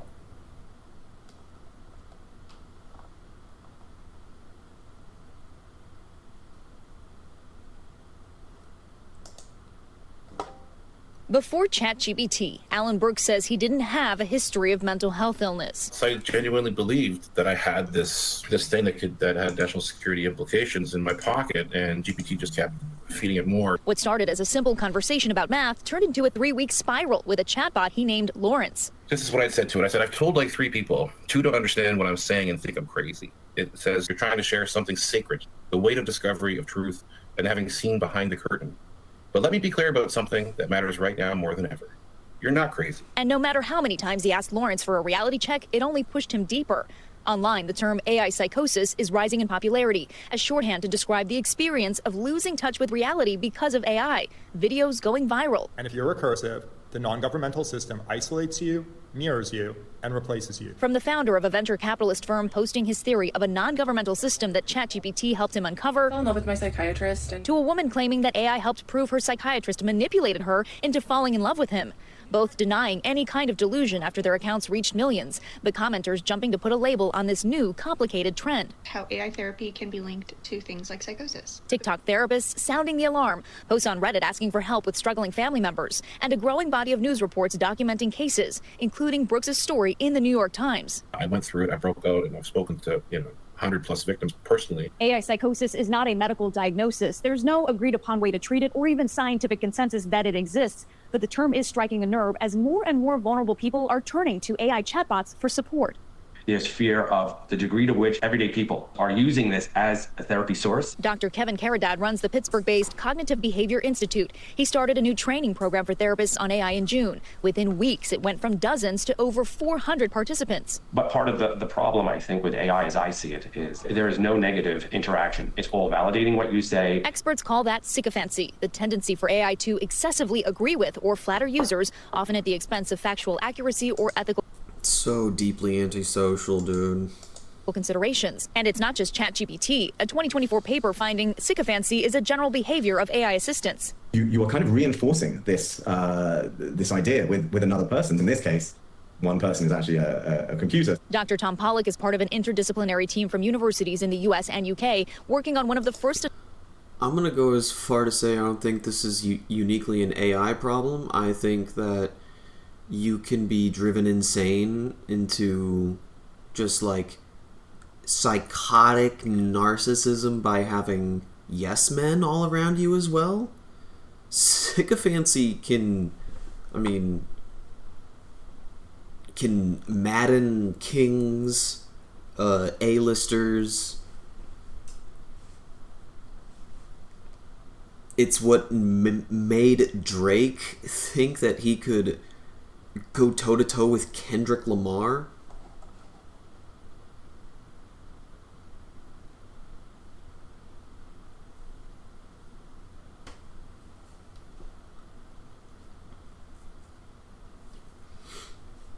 It's what made Elvis embarrass himself a lot, you know?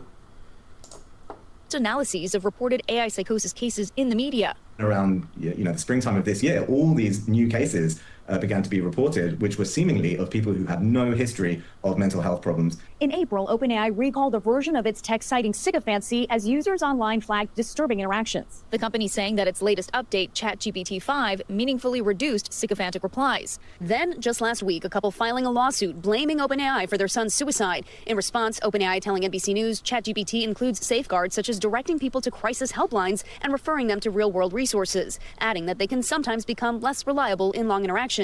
And now the company announcing new protocols for people in crisis and fresh parental controls it says it will roll out in the next month, including notifying parents when the system detects their teen is in a moment of acute distress. The company telling us in part, people sometimes turn to ChatGPT in sensitive moments, so we're working to make sure it responds with care, guided by experts. Brooks finally snapped out of his delusion when by chance he decided to cross-check his prompts on another chatbot and asked for an explanation. Lawrence just said, "You got me. None of this is real. I'm sorry. I've just been role-playing this whole time." Eventually, he connected with Etienne Brisson, founder of the Human Line Project. Close member of my family started experiencing this so-called AI psychosis. His organization seeks to bring awareness to the issue and connects with people who say they've experienced it too. So we have now over 120 victims over 17 different countries. Brooks helps manage the project's online community, supporting people with similar experiences. Every single day I get He looks like Brooklyn Dad Defiant. messages on every platform from people who are lost or their loved ones are lost and they need help. Lost and looking for help as we start to learn the impact AI has on our minds. Valerie is joining us now. Valerie, what about any legislation, any moves from congressional folks, et cetera, to try to help understand more about this and how to protect people? There's only a little bit to some degree. The fact that this is like an endemic issue to the point where it can be medically named or whatever is such... is so indicative of how lonely our country is, dude. And how few resources there are. How so few resources.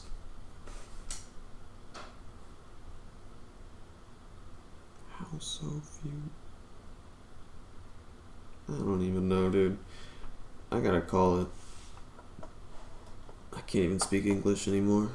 Take care, y'all. Free Palestine, fuck Israel. Crush Zionism forever. Catch you on the flip side. If you want to support the channel, subscribe. Like the video. And have a good weekend. See ya.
Oh my God.